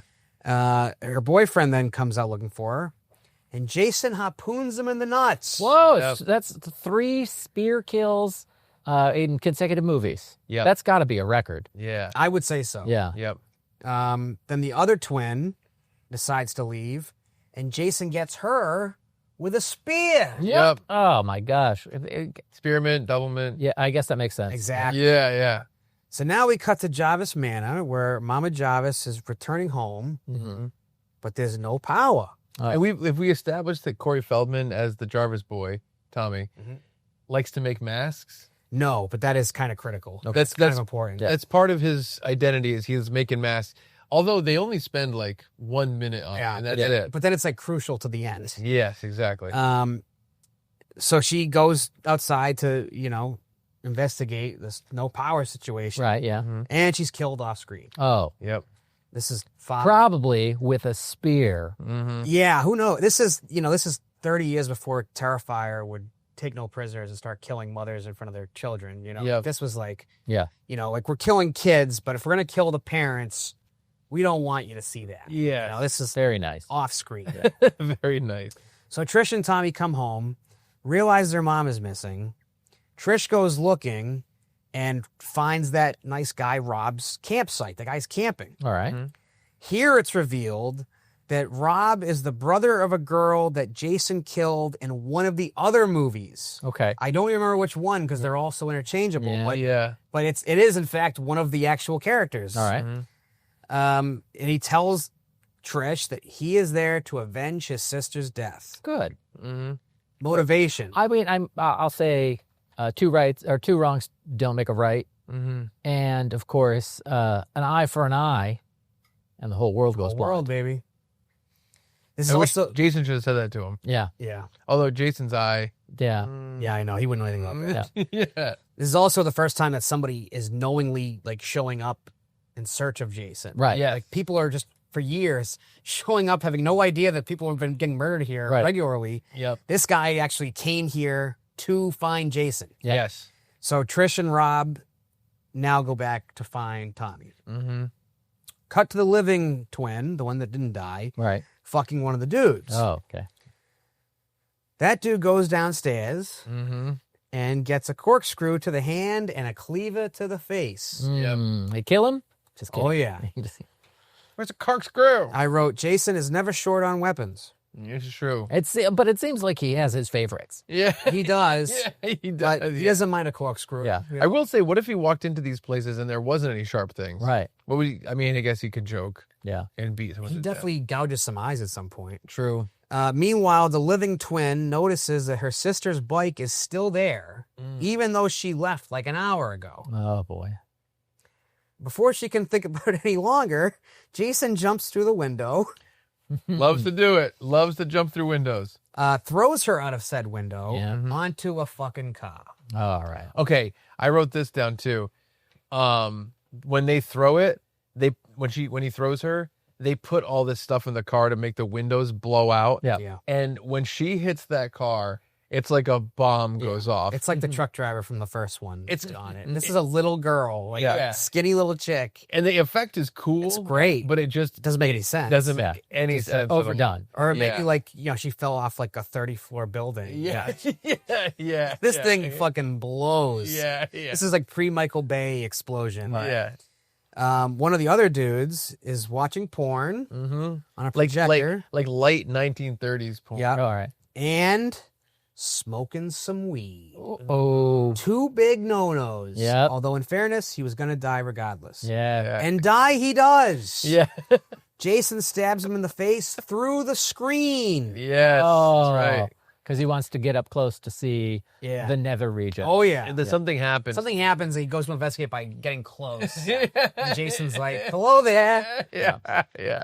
And Jason gets around quick because then he goes upstairs to where the last couple is fucking in the shower. Yeah. Yep. The chick leaves. Jason shows up and smashes the dude's head into the wall. Yep. Yeah. The chick comes back, finds her dead boyfriend, gets an axe to the chest. Is it a killer? Just kidding. Jason has really upped his body count in this one. He really has. And it seems like there's more nudity Yeah. than in previous. They're films. upping the nudity, they're upping the kills. And also, Corey Feldman's like perving out. Yep. He's like watching them make out Yeah. and kind of grope each other across this thing. And when I say perving out, he acts like a chimp. That's like, Yeah. he's like, Yeah. he's slamming his head into the bed. I'm not even joking. Wow. This is not an exaggeration, right? I mean, I don't Not at all. I don't think that's an exaggeration when you see people kiss. I think that's normal human behavior when you see people kiss. Yeah, Who directed Goonies? Was Spielberg? Yeah, I think so. So Spielberg saw this Yeah. and said, I got my mouth. Yeah. Yeah, you know what? Spielberg and Zemeckis went to go see it together Yes. one afternoon. Yes. Yeah. They both came away with cast. They're new stars. Yeah. Trish, Rob, and the dog go back to the potty and find all the dead bodies. Yeah. The dog gets the fuck out of there. Yep. Trish runs home. Rob, killed by Jason. Oh, No vengeance for him. yeah. Trish does take Rob's machete, though, so maybe he wasn't pointless. Trish finds Tommy, and they barricade the house, but it's not enough to stop Jason from getting in. Yep. So then Trish tries the old, I'm going to lure Jason out. Tommy, you get the fuck out. Yeah. But Tommy stays behind. Oh, okay. WTF, kid? Yeah, no Yes. kidding. Self-preservation. Yeah. But Tommy figures out if he mimics Jason as a kid, that will get him to stop for 10 seconds. Yeah. So It's all the time you need. they've gone from tricking him by wearing the mom sweatshirt, Right. or whatever sweater, to being like, what if we trick him into thinking that I'm him? Yeah. Yeah, they, Which is a little bit of a strange they strategy. do the big mirror thing where it's like one hand like I think honestly, Jason sees this and he's like, "The fuck are you doing?" Yeah. asshole?" Like, it's more confusion. Yeah. Like, why would you attempt this? Then like, Yes. I believe that I'm you. Yeah. You or me. Yeah, yeah, exactly. So Trish takes a swing at Jason with the machete, Yeah. but only knocks off his mask. Oh, Yes. We see Jason's scary ass face. It's hideous. yeah. It's gross. And Tommy hits him in the head with the machete. Okay. And good prosthetics on the face. Yes. I really Great think it's- prosthetics. It's very cool Look for the time horrifying, period. yeah. Yeah. Tommy then takes the machete and hacks Jason up, Yes. assuring that he is finally fucking dead. Wow. part Well, of the it's the final implication- chapter. Yes. So Yes. that makes sense. I think part of the implication is that he's being like overzealous. Yeah. Yes. Right? And I have a thought on that in a minute, but Yeah. literally the final scene, we cut to the hospital. Trish and Tommy are alive. Good. Yes. They hug each other. Did you skip the slipping down the machete thing? Yes. Sorry. It's great. He kills him, and then at some point, the machete is stuck in Jason's head, and he falls forward, and the machete is on the ground, and his head slides down the machete. And it's really one of the standout moments in the series in terms of, like, fun, gore, and kills. Yeah. Like, creative stuff. And keep in mind, like, the marketing for this, even today, the iconic image for even a lot of Friday the 13th in general is the poster for this, which is the hockey mask with the machete through it Yes. and blood. Yeah. They hug each other, and Tommy stares off into space, eyes lifeless. Yeah. Credits. So I think the idea they were going for here Yeah. was they would also do this in the Halloweens, as you've previously covered. Danielle Harris, Yeah. at the end of 4, I believe, they set it up like she's going to be the new Michael. Yes. They set it up here like Tommy's going to be the new Jason. That's right. Neither of which ends up happening. No. But this really was supposed to be it. Like they also planned on doing. It's funny how some of these franchises are. Like they were kind of doing the same thing that Halloween planned on doing. Halloween, they made the first 2. Yep. Yeah. They made the third one, which was going to be like we're gonna start doing anthology shit. Every Right. story, we're gonna keep making Halloweens, but they're always gonna be different. No one wanted that. No. That was the same goal in mind here, kind. I mean, they even came out with the Friday the 13th series later on that had nothing to do with Jason. Yes. But that was the idea here. Like, we're going to end, this is the end of Jason. Now we're going to try something else. Exactly. And A part of it was, I read that part of it was, I mean, I don't know if they were planning on it, but Corey Feldman could not be in the next one because of his schedule. Oh, the other blew up. movies. Yep. He got huge. So I don't know if that's what prevented him from doing it, but that was obviously the implication here. Yes. the other thing is, these things didn't stop making money. Yeah. These things were still making crazy money. Yeah. And if there's one thing a studio loves, Yeah. it's making money. Yeah. Exactly. They do love that. I just, like, from a storytelling perspective, as you were talking about it being the final chapter and like, oh, okay, he gets, macheted to death by a child. Like, to me, the way to end the curse of Jason Voorhees is either Jason drowns another kid or like if I were writing if you put me in charge of ending the Friday the 13th saga, Yep. I'm doing it somehow the idea of that either another child has died under Jason's watch or Jason Oh. realized and the curse is broken and Jason can leave. Something, because killing inattentive counselors Mhm. or Utes clearly not doing it No. for Jason. No. And so I think the idea is, he has to like realize, I don't know. I don't know. Something where it's that lake that has the power to end his life. That's where the curse started. That's where it's going needs to end. Yeah. Yeah, interesting. But I'm not in charge of writing these things. It's too bad. Yeah. I would also put him in space. Did they do that? See in 5 movies. Yeah, that's the thing is, I don't know why no one wanted to come up with a story almost. It was almost like, we don't want to change the formula. Right. We don't want to come to a conclusion. We don't want this story to have an arc because that means we have an end, even though technically they were ending it Right. here. So what happened after that? Well, it does get interesting. Yep. It doesn't necessarily get good, but it does get interesting because, I mean, I think they had. I don't know that they originally planned to continue this story. Like, first of all, I don't think they were planning to at all. Like, Yeah. But Paramount was making a fucking fortune on these things. They were not ready to let let it that go. go. Right. Yeah, right. And I'm sure they tossed around some ideas on how to fucking, the Halloween 3 method, you know. And in the end, they decided we're not going to bring Jason back. Well, we are going to bring Jason back. Well, we're We're going to bring Friday the 13th back. going to bring Tommy Jarvis back. Yes. So Jason is dead, we think. Yeah. Tommy Jarvis is very much alive. Yeah. What's he up to now? Yeah. Yeah, what's the dog up to? Is little puppy Jarvis okay? I don't know. I don't Give think me he's an animated spin-off following Puppy Jarvis. I will say there is a moment in one of the movies, I don't know which one it was, where there's a dog Then they clearly see the dog mutilated outside. Yeah. And then later on, the dog is fine. They're like, that was a different animal. When really they just made a puppet of that exact dog and tore it up just to trick you. I think it's based on, I mean, I read this 20 years ago, but the kill counts, like I think Jason has the highest kill count of humans, but he has one dog, and Michael has like 4 dogs. Yeah, right. Michael loves killing dogs. Jason Michael is one. Well, Michael eats dogs, so it's a little bit more like hunting. Jason might too. We just don't see it. It's true. And I would like to say before we move on, Please do. please, Craig, insert at 1:17:32. There is an amazing scene where Jason throws someone through a window. It's one of those classic Jason breaks a window moments, but it's one of my favorite in the series. You're seeing it now, and boy, oh boy. I will say, as a consistent thing, jumping through windows and throwing people through windows is kind of fun. I almost wish they leaned into it more. More windows. More windows. More windows is what you want. More smashing. We've already had too many windows. I completely agree, but I want more. I think we start to really dwindle now on Windows. We dwindle the windows? I believe so. I don't think he uses many more windows. Yeah, all right. Well, we'll I see. think the windows may be behind us now. Shawn Michaels and Marty Jannetty took it.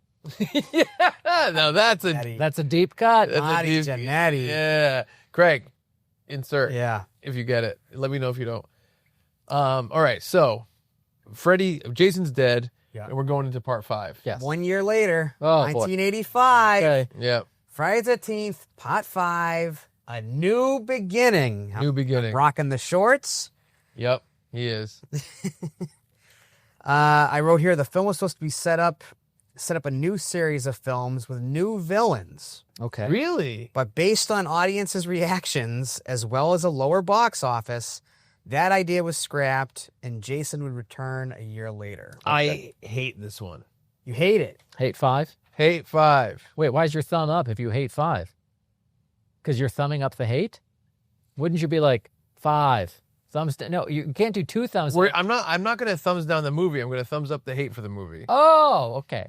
It's All right. not- Well, that seems like a more convoluted way of expressing your emotions Yeah, perhaps. than necessary. I'll give my thoughts when we're done. You but thumbs up the hate? No. You thumbs down the hate? Yeah. Because you like the movie. I do like it, but I will say, like, just besides the fact that, like, they really went off the deep end with this one in terms of, like, ideas and like, it's made very poorly. It Wasn't really Wasn't is. this the one that may have been directed by an adult film director? I think this is the one. So, Yeah, I think this is the made one. very poorly. Like, they have really regressed now. Like, I think so. they have cheapened the fuck out. Oh, yes. Like, they're for like, sure. we can spend less and still make money. Got it. Exactly, yeah. And which should end up actually being their downfall. This was really the one that the decline started. Got it. Financially, I mean. Right. Like, Yes. the returns weren't what they were with the first 4 after this. But, Yes. 5 years have passed since Tommy Jarvis killed Jason. Okay. Tommy is still fucked up over it, Of course. winding up in multiple psychiatric hospitals. Yeah. He is transferred to a halfway house run by a doctor and his assistant. He meets a bunch of dumb teens around his age.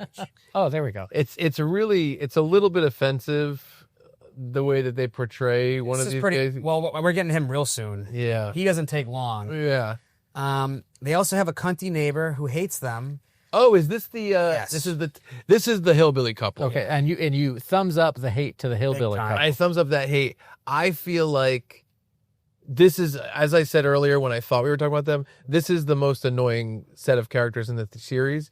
And they're always just like, eat your fucking slop. You fucking idiot. You fuck. And I'm like, if these scenes were directed by Rob Zombie, it wouldn't shock me whatsoever. Got it. Because it's just This like, is an insult to Rob Zombie, by the way. I know, this but is like really bad. But think about the beginning of This is- Halloween in that house. I get that, but even that has like a certain level of like auteurism to it. This is like I'm just not- like bad sleaze, and I love sleaze. This is like bad sleaze. I agree. I like It's hard to the Rob believe Zombie. Paramount Pictures I agree. put their name on this. I agree. Thumbs down to this bad sleaze. Oh yeah, yeah.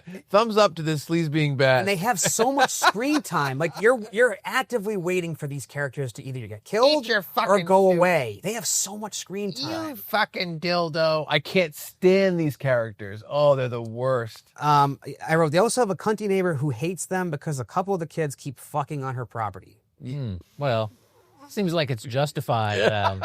It is, but this Brad, chick Get is the fuck out of my property, you fucking dildo. I do say you dumb dildo as an insult. the doctor then forbids the kids from ever leaving the property, Yeah. Oh, wow. which of course no one's going to listen to. Yeah. Yeah. I mean, way to lose your privileges. Mm-hmm. All right, you ready? Yeah. Yes. One of the dudes is chopping wood and gets super. I was kind of, well, you tell me if I paraphrase this correctly, but gets super annoyed at this fat dude who's eating chocolate. And the guy that's a fat dude is made out to be a mentally slow man. It's basically like you see my baseball guy from Something About Mary. Yeah. Okay. Yeah, it's that guy, Warren. Yeah. He makes fun of my hometown. That's why his name Warren. Yeah. Did you know that? No. So there's a guy in Something About Mary who's slow, Yep. and it's basically that. I think even more exaggerated. Worse. And he has Way worse. chocolate all over, All over his his face. and chocolate coming out of his pockets. Mm, And it's like, okay. yeah. Here, do an impression of him.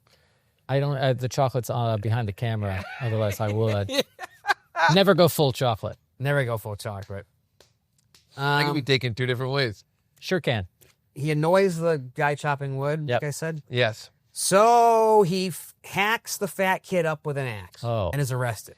And so this guy just like murders someone from being slightly annoyed. Yeah. That's basically what happened. Like he won't stop talking to him, and so while he's chopping wood, Yeah. and so he like hacks him up in front of everybody. Which like, you know, if that happened in real life, it's a curiosity. Yeah. But like, why would you put that in your movie? You're like, Right. let's put in something that would never, ever, ever happen. Yeah. That has nothing to do with what we're It's talking weird because about. I think about the idea of, somebody is talking continually while I'm trying to do something, or continuously when I'm trying to do something, so I murder them. Chuck and I would have killed each other Oh yeah. Oh, in yeah. 2008. Yeah, exactly. And the thing is, they're using this for a beat It's because the whole foundation of the fucking movie. Yeah. they need this guy to be killed, but they couldn't come up with something better than this. This is the best they had. Yeah. It's insane. Yeah. Later that night, a couple guys car break down Mm-hmm. and they're killed. Yeah, a lot of car breakdowns in these films as Yeah, well. I know. It's commentary on the American auto industry. In It Yeah. really Yes, is. yeah. I think they took note. Yeah. Yes. And then a random ass waitress and her boyfriend are killed the next night. Oh man, those are my favorite kind of waitresses. The random ass ones? Is this the one where there's the guy in the car doing cocaine Yes. and he looks like he's the girl's like Yes. he's like 30 years her senior, but it turns out This is definitely the porn one. yeah, I think so. It's all adding up. Yeah. The sheriff theorizes that Jason is back Oh boy, and Tommy is suspicious given his history with Jason. makes sense. So let's figure that one out. Tommy is suspicious, He's in the halfway house. but Jason is also back. You know, means, motive, and opportunity. Jason has the means. Yes. Tommy has the Tommy has the opportunity. You're right. What's the motive? Right. And it's just that Tommy's gone crazy. Yeah. And that after killing Jason, maybe the Jason mindset passed on to him. Yeah. Okay. And like in fairness to the audience, they are kind of trying to maybe plant that seed in your head. Yeah. While also like making it very clear that it's not Tommy. Yeah. It's so like half baked. It's ridiculous. But it kind of is a whodunit in this Yeah. one because Yes. you're not seeing Jason at all. Right. So they're like, what is happening? Somebody's killing people, but we don't know who it is. Yeah. Next morning, that couple that loves to fuck, go into the woods, fuck some more. Ah. Yeah. and I we- hate couples that You dumb dildo. enjoy one another's company carnally. And speaking of the dumb dildo, the neighbor's farmhand Yeah. is watching them Ah. and if Chuck's going to give this movie any kind of praise, it's the shot of this chick laying there with her full cans on display. Yeah, full cans. Again, definitely the porn director, because this guy, if he knew how to shoot anything, it was a pair of titties. The cans were full. Okay. It's like the whole shot is just cans in this chick's face. It wasn't a crescent can. It was a full can. It was. Yeah, I almost turned into a werewolf watching it. Yeah. Sledgehammer to my own head, eyes popping out.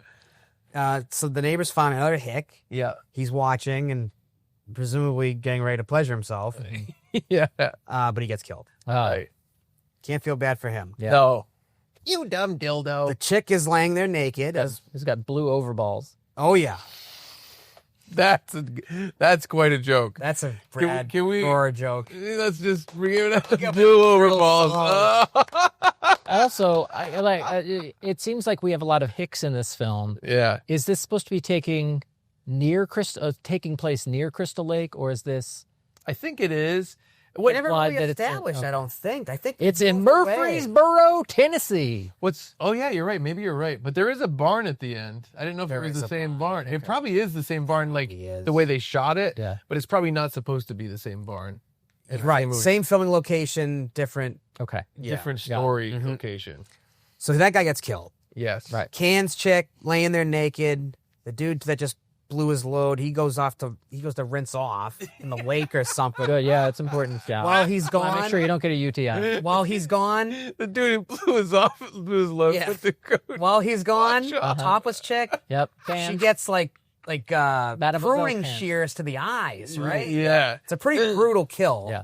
And I think that's at this point, that's what they're like. Let's make some imaginative kills. Yeah. Yeah. They got to make up for it somewhere. Yeah. Yeah. That dude comes back, he gets killed. Yeah. Okay. So we're moving right along. Yeah. We've met these characters twice, and they're both dead. Yep. Yeah. One of the kids at the halfway house Mm-hmm. is, in fact, a little kid, and his grandfather is a cook. Mm-hmm. All right. Very important to know that. All right. Not really. Is this the enchilada one? Yes. Okay, keep going. All right. Sure is, buddy. The little kid asks his grandfather if he can go visit his brother who's in town. All right. The doctor's assistant, who runs the house, agrees to go with him. Yeah. Tommy, for some reason, decides to go too. All right. I have no recollection of this movie, like none at all. Not even the full cans. But you think those would have been printed? If you don't remember the enchiladas, we'll get there. That's what you should remember. That's what really stands out. I think I could do a good impression of it. I'm sure you can, but hold it. We'll get there. No spoilers. Yeah. Tommy meets the son of the cunty neighbor. Yep. Another thumbs up for the hate. Yeah. Yeah. Almost fights him, but instead runs off into the woods. Tommy does. Right. The assistant and the little kid then go looking for him. Meanwhile, the little kid's brother, the whole reason they went out in the first place, Right. Yeah. played by Joanna Man, and his girlfriend are hanging around. Remember that guy? Yeah. Yeah. That main guy is in this movie. Got it. Joanna Man goes and takes a really disgusting shit in a porta potty. Now he goes, oh, those Damn enchiladas! Yeah. Wait, Chuck, can we ISO your vocals on this? Sorry. Chuck? Sorry, go ahead. Oh, those damn enchiladas. That's how he said Oh. kind of. It's almost spot on. And he's like dressed up like Michael Jackson. Right. Like completely Pretty much. lives in a van. Hair is Michael Jackson. He has a girlfriend who's also done up. Yep. And he's like, those damn enchiladas. He takes a big enchilada shit. So they go to the thing, and this is what happened. The girls, like, they start shaking, and you're kind of like, oh my God, is it the killer? Is it Jason? And then it shows the girl, and she's like, ha, ha, ha, and she jokes. Now, here's the Those weirdest part of the damn movie. practical jokes. Yeah. Here's the weirdest part of the movie, and tell me if you noticed this. Okay. She's like, ooh, baby, outside. Right. And he goes, ooh, baby, ooh, baby. Goes back to the girl. Ooh, baby, ooh, baby. Cuts in the thing. Ooh, baby, ooh, baby. Comes back to the girl. Ooh, baby. And they just do that back and forth while he's taking a shit. 100%. Like, I'd say, Explosive diarrhea. Yeah. I'd say more than 30 seconds of that exact song. Like, when I show you this afterwards, you're going to be like, I cannot believe how close That's this was. me. That's me and Rosie when I have toilet difficulties. So every day. Yeah. Well, guess what happens? No. Nothing good, I'm guessing. Oh no, they go off into the sunset together and live happily ever after. No, they're both killed. Oh, all right. I wrote here. At the time, like hand sanitizer in a porta potty wasn't a thing. No. I wasn't washing his hands. No, he got up and he's disgusting, and I wish I wasn't around him. Okay. And I'm not, so that's good. I wrote here, this film would definitely become the standard bearer for barely introducing characters before killing them off. Yes. The assistant chick and the little kid return to the house and are told that the doctor and the grandfather have both gone missing. Uh-oh. Yes. I'll bet they ran off together as lovers. That's definitely a possibility at this point. Mm-hmm. The assistant decides to go looking for them and leaves the little kid with the rest of the group. Okay, that's illegal. I would say so. Meanwhile, the cunty neighbor and her son finally get it. I guess they were married. You think they have son? Yeah. Okay, you're probably right. All right, She does seem younger. Thumbs up to the kill. Thumbs up to the kill. Thumbs down to the neighbor. Thumbs down to the neighbors. Thumbs up to the kill of the neighbors. Thumbs down to the hate of the kill of the neighbors. Thumbs up to the love of the hate. Of the kill of the neighbors. You finally got it. The return of the curse of the creature's ghost. You got it. Yep. The little kid decides to go to sleep. The other 3 teens in the house all get killed. Oh. Anyone who's been on screen for 3 seconds is destined to die, clearly. Yep. The little kid wakes up to the return of the assistant chick, and they find all the dead teens in Tommy's room.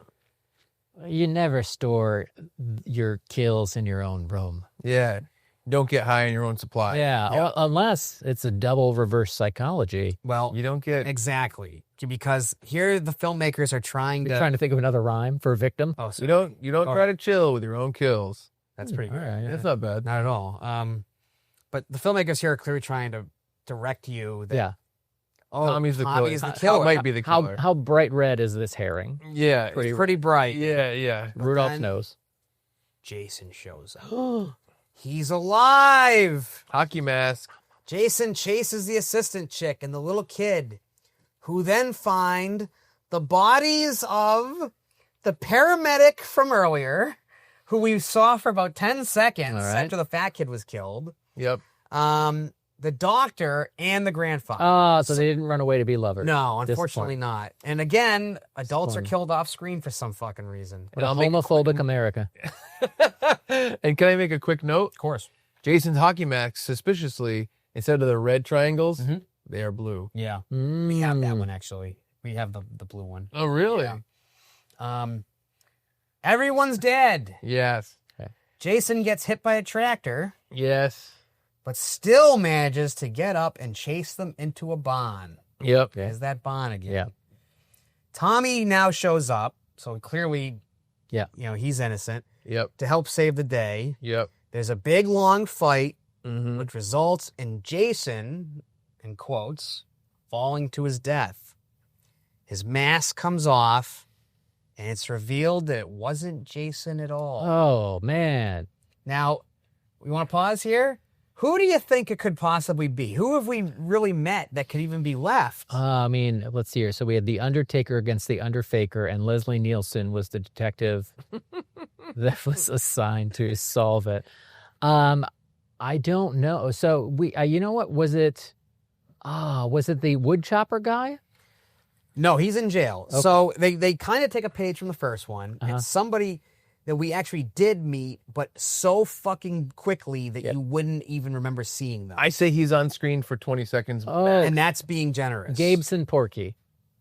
Yeah. You got it. Yep. It was one of the random paramedics from earlier in the film. I do remember being disappointed by this Turns movie. out- Yeah. He was the father of the fat chocolate-eating kid, and he snapped and decided to go on a killing spree. And like when he sees the kid in the beginning, because Yeah. he's a paramedic, he goes like this. He's like, ugh, oof. And they're like, you got to man up. Meaning like he's acting kind of like he can't stomach seeing someone Yeah. dead like that. When in reality, he's reacted to seeing his son dead. But The poorly reacting. Yes. Yeah. Poorly at best. But yeah, so it's when you see this unmasked, feel free to take your TV and chuck it out the fucking window to celebrate the other movies. And it only, and to add a little bit more insult to that injury, yes. the ending, Mm-hmm. Tommy wakes up in the hospital. Mm-hmm. still imagining that Jason is after him. Yeah. Yes. After having another horrifying, trail of events. Decides, well, the assistant chick, she also survived. Right. She shows up. Oh, I better check on Tommy. The film ends with Tommy surprising the assistant chick by dressing as Jason, holding a knife.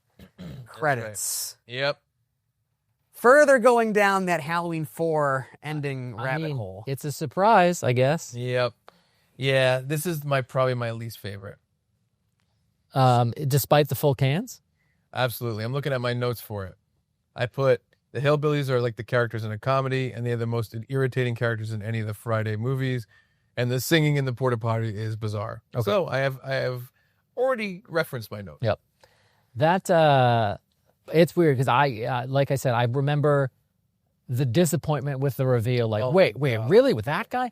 But I remember nothing else from this movie. Not even the terrible neighbors. Or the titties. I don't remember anything. I don't think even most people went, that guy? I think they went, Who the fuck is that? Yeah. Exactly. I think that they, first of all, whodunit is a weird idea for this. Second of all, someone in a Jason mask doing it and it's not Jason stinks. Yeah. Third, if you're going to have someone do that, you cannot introduce them so quickly and so in such a throwaway way. Like, I thought at least if you're going to do that with that character, aren't you at least going to be like follow him to the hospital and have him be like really fucked up and someone be like, man, this death is really affecting you. Maybe you shouldn't be a paramedic or something. And you don't even get the impression that they like had that idea and maybe filmed it and cut it. It's Yes. just, they never even thought of that. Yeah. They were just like, it has to be somebody. Oh, it was terrible. How about the fat guy had a father? Yeah, it does. It does feel like that. Audiences felt very similar to Chuck. Right. Yes. Roundly rejected it. It still made money. Yeah. It still brought in plenty. But audiences were definitely very soured. Very soured, very pissed off. Yep. I mean, it's funny because I think they originally wanted to end the whole Jason thing because they were afraid that audiences get tired of Jason. Yeah. Yeah. But then they went and did this. And audience is like, we want Jason. We want Jason. Yeah. Yeah. Unfortunately, it might have been a little too late, but they got the memo. Yeah. And they decided to come back Friday the 13th, Pot 6. They're spelling it out for you. Yep.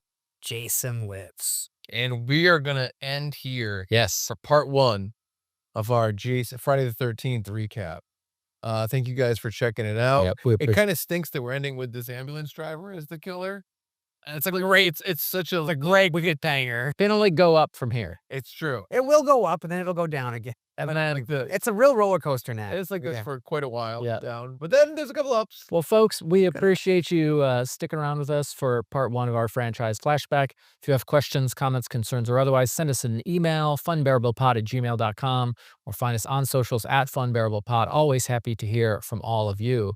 For Jimmy the Hair Guy and Chuck Voorhees Staten, I'm Brad Rohr saying thank you so much, and we're sorry for being funbearable.